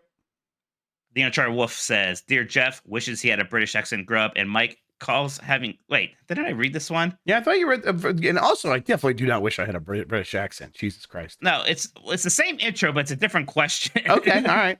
So me calling it the Hunka Chunka. If hot dogs were on Metacritic, would they have just one big overall rating, or should it be a category where the toppings each have a rating? No, it's not a rating for each individual topping, but if a certain combination of toppings creates its own category like a of hot Chicago dog, dog would be rated separately than a ballpark hot dog with mustard on it, yeah. Right? Or or a Cincinnati Coney or whatever from Skyline, or like a Detroit Coney or whatever. Those would all be separate, and they would all get 10s. All of them would get 10s. Yeah, you're a big glizzy guy. I'm a big glizzy guy. Glizzy goat over here. Alex says, Dear Jeff, Grubb, and Mike, I will never experience the joy of a Disneyland caramel apple Minotti. That would be the worst, Jeff. That was the worst when my brothers would get those ridiculous caramel apples and just carry them around, and like these clowns with their delicious good caramel apples dripping off of their chins, and then they never finish it, so they have to like just carry it around all day, and then it would get all brown. When I bit the lemon at Bombathon, did you have to look away? No, citrus I'm better with. Right, you don't want to get scurvy, right? Totally. I don't like pulp, but like maybe it's just because I like tiki drinks and margaritas, but like I have limes and stuff, so I can squeeze the juice out.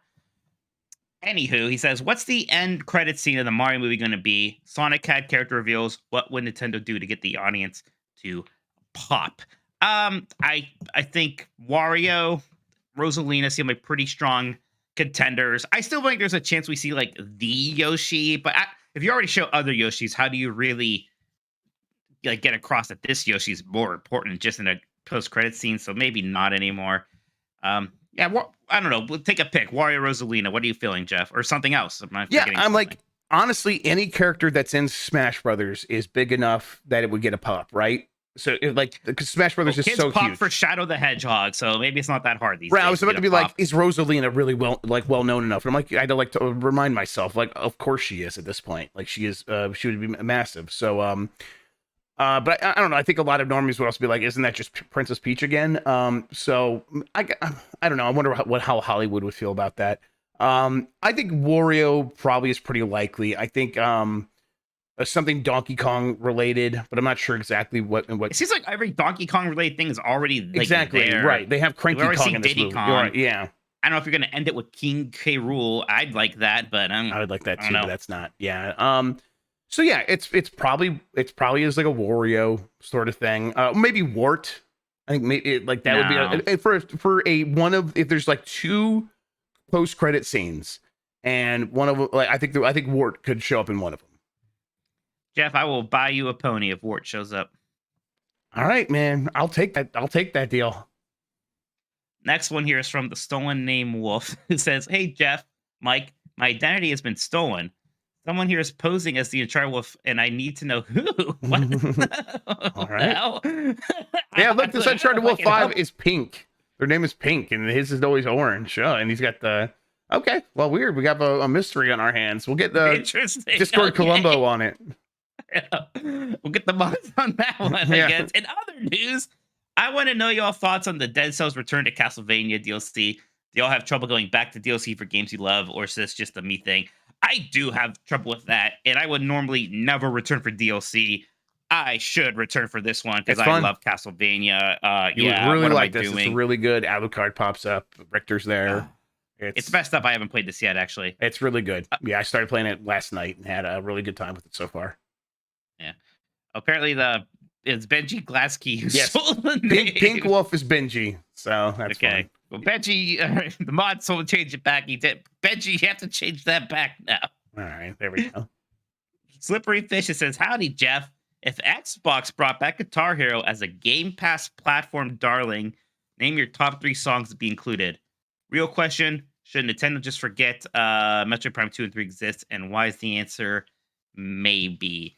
I don't think they should forget. I still want to play those games. It's just gonna be maybe a hard sell when those come out, and if they don't look as good as that Metroid Prime 1 remake, and they already weren't quite as good anyways, so they could feel skippable to a lot of people. So it's gonna be a problem because it's never gonna sell as well as Metroid Prime Remastered, but maybe still worth getting out there. It would be Boston's More Than a Feeling, which I think was in the original Guitar Hero. So you'll need that one. That's the man. I would rather have Peace of Mind. I like Peace of Mind more than a Feeling from Boston. I don't know if that's a hot take. More Than a Feeling by Boston. And then the second one would be Mother by Danzig, and then the third one would be, let's say, FM by Steely Dan. So there you go. All right. You think they're gonna bring back Guitar Hero? I don't. They already did try to bring it back. Yeah, I don't think really so. Different. Well, if they bring it back again, so last time they brought it back, they made it really different. So the next time they bring it back, it has to really be like same as the one. Maybe you'd like just actually remake Guitar Hero 1. Yeah, they might do like a mini console Guitar Hero 1, right? You just plug this dongle into the back of your TV, and here's a guitar, and then it has a bunch of songs from the Guitar Hero games, and it's and that's it. It's weird because it's one of those things like having more choice should be better, and yet it was a lot more fun when you just bought a game and here are the 20 songs you're gonna play. You're gonna learn them all, and there's kind of a nice progression to it. They kind of came together to be a thing. I even like the fact that it was covers. Yes. I don't know. Yeah, maybe I'm messed up. Here's my thing with this whole Guitar Hero. What's Activision gonna do under Microsoft? The first thing they should do is just go through those offices with an armed battalion and find the motherfuckers who have not even put Tony Hawk's Pro Skater 1+2 on fucking Steam. Are you kidding me? It's been like 3 years. You don't even have enough people to just say, let's take the Epic Games version, do a couple of days work, and put it on goddamn Steam. What is going on over at that incompetent? This is why it must be an exclusivity deal, right? No, there's no way. For Tony Hawk's Pro Skater 1+2, it might have been a year, but there's no way it's like a 5-year deal. This is just incompetence. It's just they don't care. Hate this fucking company. Now look, I'm not bringing a Kingdom Hearts Sunset joke for once, but I get frustrated about Kingdom Hearts not being on Steam. Those games are still just on Epic Game Store, and that's maybe been, I don't know if it's longer or about the same, but it is like, man, why is that still stuck most there? Epic deals are a year long. If it's for okay, well than a but year. Okay, it's been long, but yes, so maybe there is some deal for Kingdom Hearts. I could maybe see that. I could also see Square Enix being incompetent, like just yes. Well, no, you see, they got their new NFT game coming out. You see that there's literally like a group of people in that game. Like one of the factions is called the Normies. Oh my god, what is just a weird company. Normies. I'm glad this game's coming out because then you know what? It's fine. Here comes the Square Enix NFT game. Just let it come out and then let it bomb. And then maybe they can actually be like, oh no, and move on. I don't know. Fuck you, Activision. What do you, now I'm curious to see what comes to Steam first: Tony Hawk's Pro Skater 1+2 or the Kingdom Hearts game. Well, if Microsoft acquires them, I think Tony Hawk's Pro Skater 1+2 will probably happen. Yeah, that makes sense. But maybe PlayStation will acquire Sony, or maybe PlayStation will acquire Square Enix. Yeah. Lenny Cool Dick Denver says, "Hey Jeff, the NES is better than the SNES Grubb." And Mitch, oh no, Jeff's becoming a Dan Tokoto. I recently went back to my parents' house to pick up my analog NT and my box copy of Punch-Out I have for some reason because of Jeff streaming it. I was wondering if someone playing a game on a stream led you to playing it again. If so, what game? That's actually pretty interesting. I'm trying to think if I've just played a game through again, just because I watched somebody play a game. I mean, maybe with like games done quick, I'll see some retro game. Yeah. I haven't thought about it in a while. I don't have any specific examples though. I mean, recently, anytime I see someone playing Hitman 3, I'm like, well, got to go back to Hitman. Like that's a game I always want to be playing. So I don't know if that counts, but it's definitely true. I see people playing it on stream all the time now. And whenever I do, I'm like, yeah, that's the game I keep thinking like, oh, I wish I was playing that right now. So yeah, I'm gonna go get my Steam Deck. I'm gonna play it right now. It's a good game. Clink says, hello, Jeff, the Brain, Grubb, and Mike, the Body, Minotti. I thought I was I thought I was going to be Pinky. I thought he was going that route. But I'll take it. What makes a game a Mario World versus a Mario Land? Handheld, right? I mean, yeah. Handheld's Mario is Mario Land, and yeah. And I feel like I should have a funnier answer. It's one has a penis and one has a vagina. There you go. Jeff, you get comedy, buddy. One has a wiener, one has a hoo-ha.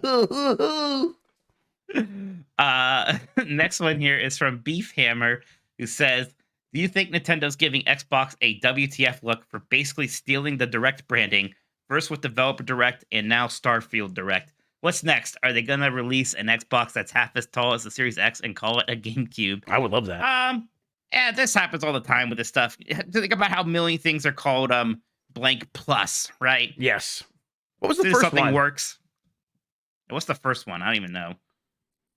So yeah, as soon as something works, everyone Disney takes Plus. And I like was Disney Plus the first. That can't even be right. That doesn't seem right. Yeah, I don't know. So I don't think Nintendo cares. PlayStation Plus was pretty early. You're right. Yeah, PlayStation Plus was pretty early, huh? That's interesting. Definitely earlier than Disney Plus. I don't know. There's probably maybe something even. Yeah. Oh. There's got to be something real early there. Yep. Wii Fit Plus. Oh yeah, Wii Fit. That's right, man. Wii Fit Google or the Plus Wii Sensor Plus or whatever. Yeah, that's right. Wasn't Google's social media thing called Google Plus? Google Plus. Oh my God, yeah. Oh my God. How about that? Yeah. So that's been some of these things are just around forever. Let's see. Next one here is from Bayleaf Moon, who says, "Woof woof, Jeff. Linus Tech Tips is my guy Grubb, and Mike Casual Hard J on the podcast, but naughty. Sony's been releasing experimental games like Death Stranding or Returnal. Microsoft with games thanks to Game Pass like Pentiment and Grounded. Do you think Nintendo's playing it pretty safe currently? What's the last game you think Nintendo published that was very experimental and unknown to do critically and or commercially successful? I was just reminded about Garage Games or whatever. Game Builder Garage. Yeah, Labo. They do this all the time. Nintendo does it like weirder than anybody else. So that studio, what was it? EPD4, we said. Like one of those, yeah. They haven't done anything since Game Builder Garage, but they haven't gone anywhere. They're going to keep doing weird stuff because occasionally they get a really big hit. So they're going to keep. Occasionally you will get a Ring Fit Adventure, right? Yep. Ring Fit Adventure, 15 million selling system, right? Yeah, it's more expensive. Yeah. That'll pay for a lot of Labos. Yep. Fluffy Cloud Gamer says, "Hello, Beef Boys. I recently got Rhythm Heaven Mega Mix on my 3DS. It was my very first time playing through an entire Rhythm Heaven game, and my God, loved every second of it. Great game. Incredible mini games mixed with a story that is on a level of dumb that is hard not to love. Will we ever be graced with more Rhythm Heaven in the future?" Man, I hope so. That's one that seems like it'd be so easy just to bring to Switch, especially with how much fun Theater Rhythm is on Switch. I do want more rhythm games on there. That was such a good series, and I think the 3DS one was the one I played, and it's just such a good time. Yeah, I think we probably will. I'm trying to see which one of these teams is the Wario. I assumed it's the WarioWare team. Yeah, also, I mean right? it is the WarioWare team for sure. But I'm like, I didn't write this down on it for any of these EPDs. You said Wario at some point, and I assume that means those games and not. Did I say that? Okay, yeah, I'm Wario Land looking games. I think we will. I didn't say Wario because it's not. I just Control F. So I think that might be EPD4. I think that might be the weird company. So like Game Builder Garage, I think they might do it. I'll have to look into that. But I think they probably will go back to Rhythm Heaven and then go back to WarioWare at some point. They'll probably do something new too. Well, who made the new WarioWare? Yeah, that's the question, right? Who made Get It Together? They did partner with someone. Intelligent Systems does WarioWare. Okay. Well, do they do WarioWare? That doesn't sound. Actually, now that I say that doesn't sound right. Yeah, I think we will get another Rhythm Heaven. Like, I'm very hopeful. Those Intelligent Systems, yeah. Yeah. Okay. Fair enough. Wow. I think that they've never really put one out in a situation where it's like one of those games can truly hit in the United States, even though they put them out on successful systems like the DS and the 3DS. I think they could do a whole new one because they did the Rhythm Heaven Mega Mix game was like a best of collection. I think they'll do one more sort of new one at least, and then we'll see how it goes from there. I almost just wish, like, hey, just put that on Switch. Actually, I don't necessarily need a whole lot new. I just kind of want Rhythm Heaven on my Switch. Lazy Nickname says, "Good evening, gentlemen. No question this week, but I just wanted to say that I appreciate everything you guys do for the community and to keep up the great work." Well, thank you, Lazy Nickname. G-Man Sir says, "Hey Jeff, I want a PlayStation 5 Pro Grubb, and Mike doesn't wash his underwear, Miss Naughty. Wow.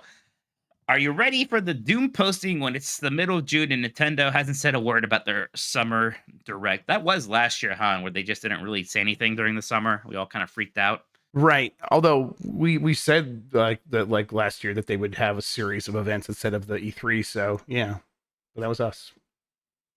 Next one here is from Epic Open World, who says, "Hello, meaty men.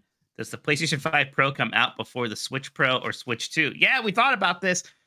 I mean, the Insider Gaming said that it could come out in 2024. In like, I don't know when the Switch Pro is. I know you thought that there was a chance again that we might even see some kind of new Switch. I think they might. I think they still might talk about it this year, but I don't know. Yeah, talk about it. That's it. Yeah. I mean, look, I don't want to talk about PlayStation 5 Pro too much here, but boy, I just don't see why that's necessary. But that doesn't mean that there's not a reason to sell something. Right, but does Sony think it's necessary? I don't know. I don't. It's definitely not as necessary to them as the PS4 Pro was at that time, but that doesn't mean they don't do it. So yeah, I feel like a lot of people are like, well, there's a PlayStation 4 Pro. Of course, there's going to be a PlayStation 5 Pro, but those are just such different circumstances with how underpowered the PlayStation 4 was at launch, how there was this big need to fill in this 4K gap and all this other stuff. And I just, there's no, and the price drops, you brought that up too. None of that is true for PlayStation 5. So next one here's from B Traven, who says, high fidelity remakes like Final Fantasy VII Remake or RE4 Remake have become popular in the industry. Which game do you think Nintendo would give this treatment to if they were forced to care about their old games? It would be cool if, well, I mean, they did it to Metroid Prime Remastered, to be fair. Metroid Prime, and it did rule. It's not exactly what you're talking about, but pretty close to that. It's the Nintendo version of it, though, I think. It's the Nintendo version of that. You know, we didn't get Mario Galaxy 2. Maybe if that one got like a full remake, and even then. It doesn't really need it. No, it looks perfect. It just needs HD. It just needs HD. So it's got to be something older. So, I will say this. If they were forced to do it, if they were going to do really like Final Fantasy VII Remake style, RE4 Remake style, they would do it with Ocarina of Time. That's what they would do it for. Yeah, there you go. The N64 Zeldas. That's where you start. Yep. Yeah. JD Camp says, hello, Pilk and Pilk Max boys. Ugh. I just had the limited time item, the spicy roast beef sandwich at Arby's, and it was delicious. What are some of your favorite limited time or discontinued items at fast food restaurants? I try not to fall in love with the limited time items because I know I'll miss them too much. I want things to be there for me. I love that white matter mac and cheese at Arby's, and it has kind of come and gone a couple times. Now it's back, and it has that loaded version where it has some crispy chicken and bacon in it too, and it's very, very good. So yeah, that one might be my favorite. The Arby's burgers were kind of fun too when that was there. Super Blast Tech says, no question, just want to say thank you for everything you guys have been doing. You guys are very appreciated. Why everyone's so nice to us, Jeff? See, this show isn't bad. People think it's good. Well, listen, we fooled a lot of people. Don't worry. You know, like that I'm aware of, yeah. DMC, Depressed Me Crying, says, hi, Jeff, Kirby fan Minotti, and Mike can't beat Kirby. Wispy Woods spawns apples, and he gets too scared. What 2D game would you like to see remade in 3D? I just finished Wario Land 4, and I think a 3D platformer with the same feel and level mechanics, especially racing the clock back to the beginning through changed level conditions, could be great. Well, now that you brought up apples and games, and it made me think of Castle of Illusion with Mickey Mouse, and maybe a 3D version of that would be fun. Although a 3D Quack Shot with Donald Duck would be incredible, like making a Metroid Prime but with Donald Duck kind of a thing. Yeah, that would be awesome. Yeah, I mean, I just want Shovel Knight 64. Let's just do it. Make it like a 64 platformer. Let's go. Slippery Fishes says, what's the biggest IP from the SNES era that we are missing? I mean, Super Mario RPG, kinda. I know that's a technicality, but in terms of like things that used to seem like the most important thing ever, I mean, remember NBA Jam used to be a very, very big deal. Yeah. Like it was similar to Mortal Kombat. We still get Mortal Kombats. NBA Jam is just gone. Yeah. Just don't do that anymore. I guess like a Chrono Trigger, because that's kind of gone too. But Chrono Trigger, and you could say Star Fox even if you want to really keep it with Nintendo, right? Or F-Zero. Ed says, with the Last of Us TV series reintroducing us to the discourse around the ending of the game, what do you think could be in the Mario movie that results in old discourse being brought back up? I'm personally hoping for L is real 2401. I hope he has to sacrifice a Yoshi at the end of the game. He has to kill a Yoshi in order to win, and people are going to wonder if that was morally justifiable or not. Right. Luigi will bring up like, oh, he's just a power up, and Peach will be like, no, that's a living sentient being. And it's like, no, it's just a thing you get. It's just like a mushroom. You treat it that way, and people are going to have a real big argument about that. Reckon, God, I'm probably saying wrong. In chat says Mario's nipples, and I like that. We'll see. Yes. Yeah. Let's have that conversation again. That was a great conversation. Bring that back for sure. I was trying so hard, Jeff, to not be that guy during all this, when my timeline was just nothing but people talk about Last of Us for the past few months. Boy, was I reaching a breaking point with the finale discussion. Right. I knew I would, but I did my best. Yeah, I mean, you don't want to be Jerry in that scene with Bayonetta where it's just like, I get it. It's like we've had the conversation before. I get it. Okay, great. Let's move on.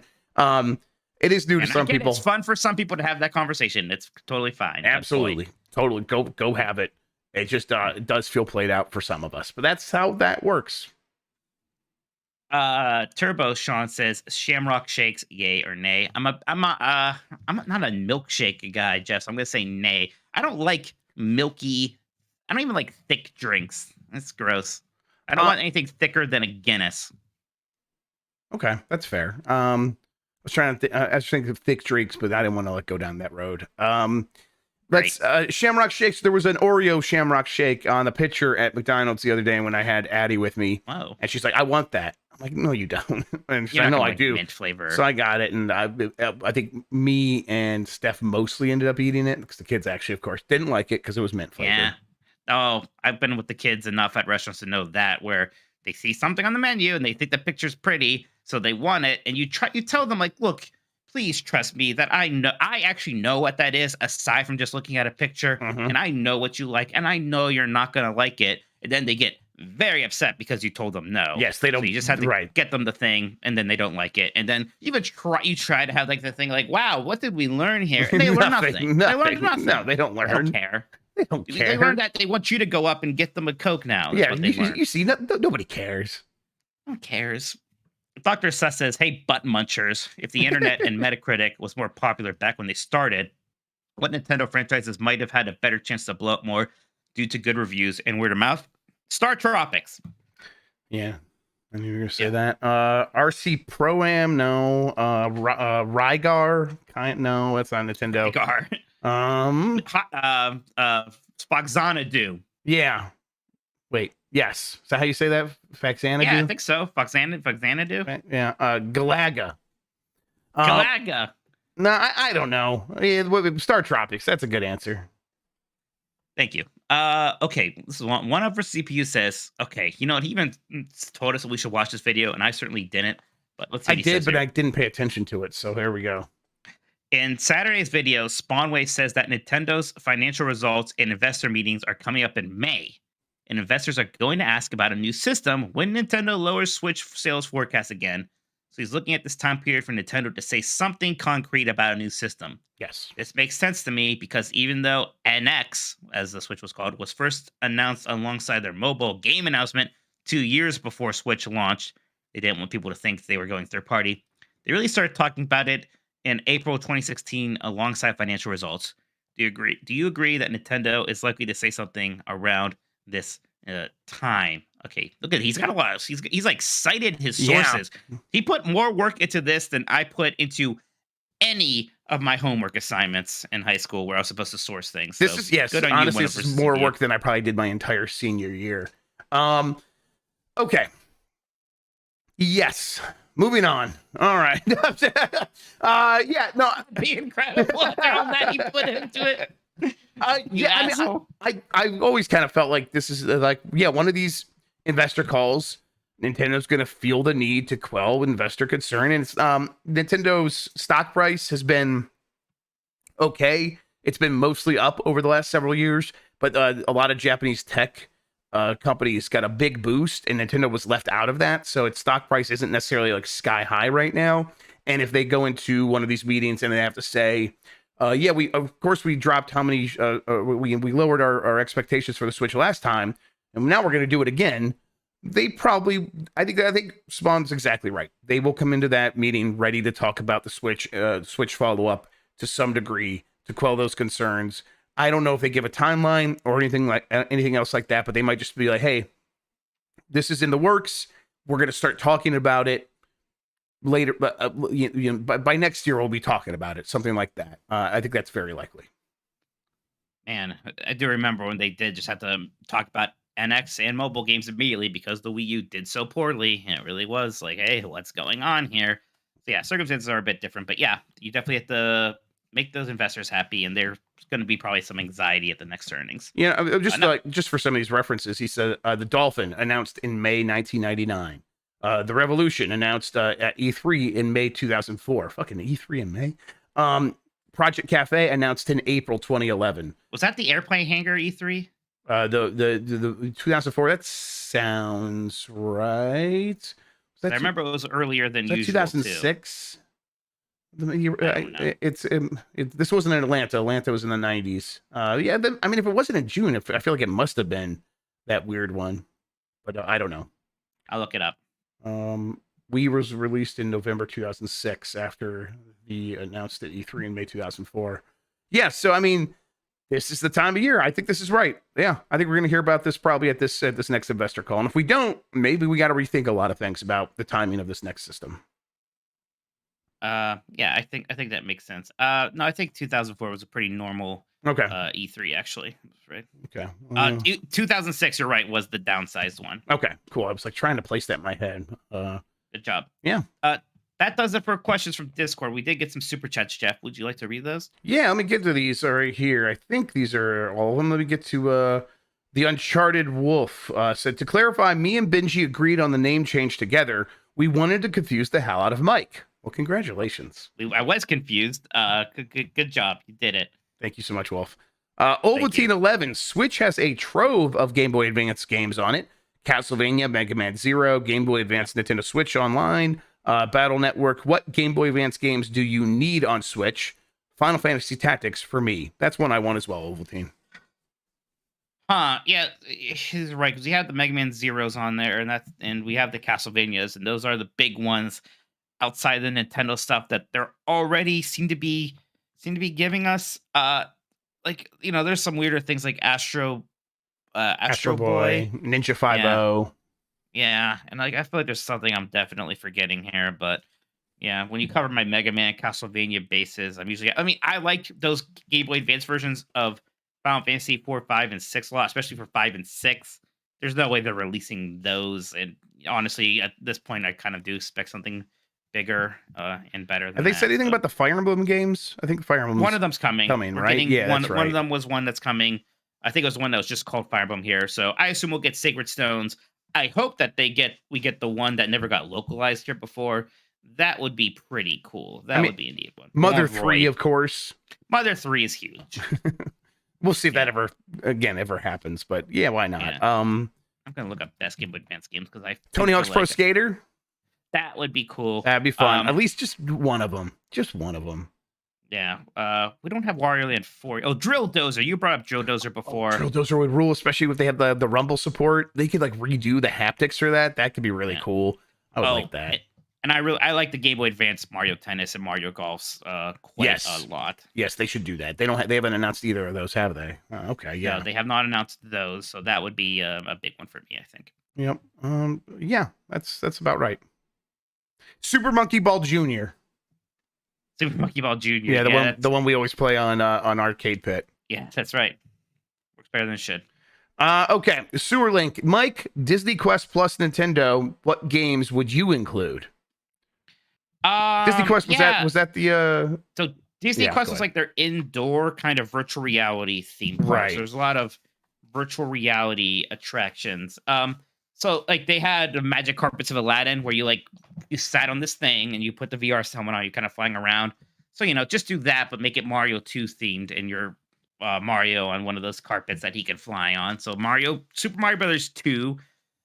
There's also a thing where you were kind of inside this like spaceship and you were on Mars trying to rescue people as like an extra alien. It was the alien encounter thing. Just do that, but with Metroid.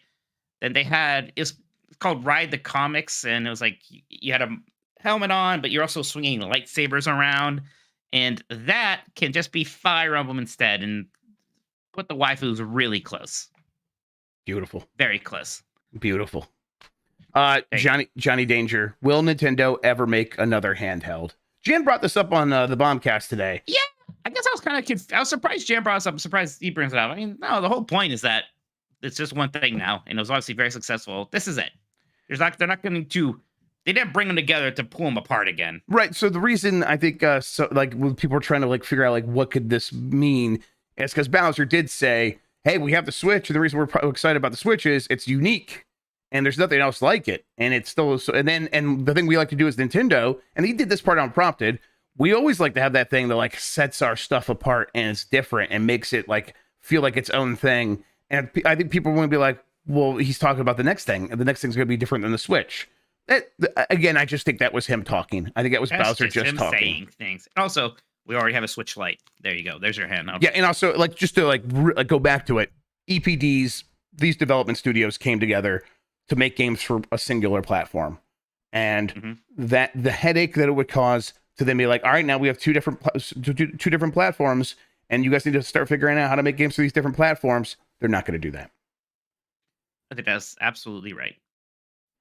Mike, that does it for the super chats. We are all caught up there. All right. If you guys want to squeeze any more of those in, we will read them before we end the show. But Jeff, you been playing any Nintendo games you want to talk about? Yeah, what did I write down here? I got the thing here. Mario Tennis.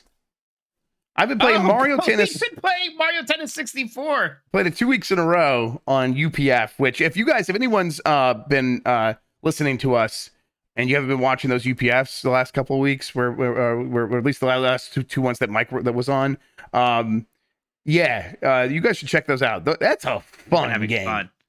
It is, yeah. It's been me and Bacalar versus you and Dan Reichert, and it is way more fun than it should be. It's also working better than I ever thought. Yeah, I was like, you guys, zero like word from all three of you about like the connection. So I'm like, it must feel really good to them because it seems to just be working. I was getting a little bit of latency here and there. I'm like, but that's probably the right way to do it. Like, just give one player latency instead of all four, or the 3 versus 1. But it was like, no, but for the most part, it just works really well. And so we're playing through Nintendo Switch Online, and yeah, that game's just a really fun time. They figured out tennis from the beginning, where it's like you have a variety of shots. Also, if you want to do the drop shot, Mike, I think it's just you hit B and A. You hit B then A. And I'll do a drop I might shot. Do some research and practice before. Yeah, maybe who knows? I was trying to remember the skills I learned from Mario Tennis for the Switch. Most of those still apply, I think. So I think it's B and A. I never even played the Switch version. But yeah, it's been a lot of fun. We also had fun. We played Kirby Dream Course against each other. Yes, we did that. And that's another really fun thing to be playing online. We tied. Yeah, we tied after like a big battle. Tie. Yeah, after like then I won the tiebreaker in Super Mario World. God, that's right. It was. I mean, just Nintendo Switch Online, surprisingly good online multiplayer. Right. And you know what? That whole offering is in a very good place now, Jeff. It maybe shouldn't have taken them this long for it to be this good. But it did, and it is very good now. Between all these different consoles, there's a lot of great games to play. The emulation is good to excellent across the board now, especially for the new round of stuff. The Game Boy Advance stuff, very good. Right, like the N64 is the dodgiest emulation, and they've done a lot to make that better. Right. So, yeah, I've been playing a lot of NSO, Jeff. I mean, I basically spent the last few weeks playing NSO stuff. As soon as Metroid Fusion came out, I stopped everything to play through that again. And that was just a very fun, breezy thing to play through. I was basically just playing it whenever I could, and until I got tired or had to do something else until I beat it. And the way that game's set up, your in-game time when you beat it is like 3.5 hours, right? So it is a very fast-paced playthrough, but I like that about it. Also, I think that's maybe my favorite setting for a Metroid game. I love this space station. And it kind of just has some of that. It really has like the whole series has always been inspired by Alien, but usually that means like on the planet Alien stuff. And here it's like, oh, this is like spaceship Alien, and you literally have biomes, right? It's literally like test area. So it's like, this is the one. It looks like the Metroid planet, and here's the jungle biome. They even use the word biome. I'm like, hell yeah, that's good stuff. It's really cool. It's very sci-fi. It's very video gamey in a fun way. It's great. I mean, I think Fusion is like one of those games when I got one of those Chinese handhelds. I think it was the Ambernick. I played it on there, and it was just perfect for that. So playing it on the Switch is great too. I haven't booted it up. I'll probably just start it and see what happens. There's just so many games to play again right now. There are like even anytime you walk by a corridor and there's like a window looking on the star field, it's going by. I don't know why. I love that. It's surprisingly evocative. Honestly, it was great on Game Boy Advance. It was just they nailed those 2D sprite art and the pixel graphics for the backgrounds. They nailed it back then, and it holds up so well, just like almost every Game Boy Advance game does. They're just so perfect the way they look. I mean, I'm still playing Minish Cap. I'm getting through that, and that's one that I wouldn't change it. I just would not. I don't need an HD remaster of that. I don't need a 3D remake from Grezzo. You would just leave this game as is and put it out on the Switch exactly the way they have. So just play it that way. And then I played those Mario Kart 8 Deluxe courses. We played that on UPF, and that was fun as well. That Yoshi's Island track is phenomenal. It's fantastic. I love it. So I need much more fun. of that, please. There's so much cool stuff going on in the background. The sound effects of collecting the coins sounding like the Yoshi's Island effect. It's like, Nintendo level attention to detail here, and it's just so great for one of the best games of all time. And then you get to the end and it plays the it's so good. And I just I would watch the replay. So I could, it's fun. Just Mario Kart replays are fun, but like just look in the background, see what I could see. And it's got so many characters from those games, and Poochie's up there on the mailbox like he is. And it's just great. I love that. I hope they do a lot more of that going forward. Yeah, I kind of just want here's the Wario Land course and stuff like that. Let's just get courses that are very specifically centering on one of these games. There's been a bit of that. Here's the location from this game. You get that flavor from it. But this, I just love that. Here's just Yoshi's Island as a course, and it's amazing. Yep. Love it. But that's me. That's what I've been playing. I know we talked about you playing Fusion. Anything else you've been playing? Now I'm checking to make sure. Because I did start my Minish Cap playthrough also. Yeah, I saw Sean was streaming it. I know you've been playing it. Yeah. Yeah, I like that game a lot. I will say these Zelda games have always been a little too talky at the beginning. At this time, I was able to get through it relatively fast. I think it helped that I just watched you play it too, so I knew exactly where I was going, in that Minish town. And I am kind of speed reading, not that I can actually speed reading, but just speed reading the best that I can, because I know it ultimately is it's fine. It is a Zelda game in that they'll make the keyword red, right? They still do that. So I forget actually, but you might even be right. I think they do, because that's such a Zelda thing. Even Capcom, I think, would have done that for that. Yeah, but I like I said, I love the way that game looks. I think it feels good. It feels just as good as the best of those top-down style games do. And I think the dungeons are a lot of fun. Yeah, the dungeons have been good. Yep. But yeah, we'll have a longer talk about that soon. But Jeff, I think that just about... Yeah, real quick. The Patreon. Everyone's been really great about supporting it. If you heard all the questions that got asked tonight, you're like, I want to do it that way instead of sending super chats because I'm listening later. Join the Patreon. Patreon.com/GameMess. That'll get you access to all the cool stuff and ad-free versions of the episode. But it'll get you into the secret channels, makes you a podcast producer. And it's a great way to Game Club. It's a great way to support what we do here. So you could participate in Game Club, exactly. So look into that, and thank you to everyone who has done that. If you can't afford that, it's not how you want to spend your money, that's great, no problem. Tell a friend about the show. That's a great way to help us grow, and we really appreciate everyone who's done that. All right, Mike, I'm gonna hit the music for you. You ready? Yeah, hit that button. Next week, everybody, the topic is, what is a Nintendo spin-off game that you want? Kind of in the style of this Bayonetta Origins or Code kind of a thing. So I think that'll be a fun one. Jeff, what are you up to the rest of this week? Yeah, this weekend, I was gonna go do something this weekend. Now I can't remember. We had some plans, but I don't know. The weekend after that, I might do something for my birthday. That's right. Jeff's gonna turn 40, everybody. And then the next day, I might be going to New York for a couple days. So it's it's gonna be a busy time. And then the next week, I'm gonna be going to LA. So a lot of traveling coming up. Busy. Yeah, gonna be busy. But for now, I don't know. I'm just gonna try to keep catching on games. What I'm gonna do is I'm gonna boot up that Chia and play that. There you go. I'm pretty sure it's under embargo. I gotta be careful. But in preview terms, I want to play Chia. I want to play that game. I like that. All right, yeah, that sounds good. We'll be back on Thursday for Game Mess. Bye, everybody. How am I gonna win? I'm gonna win.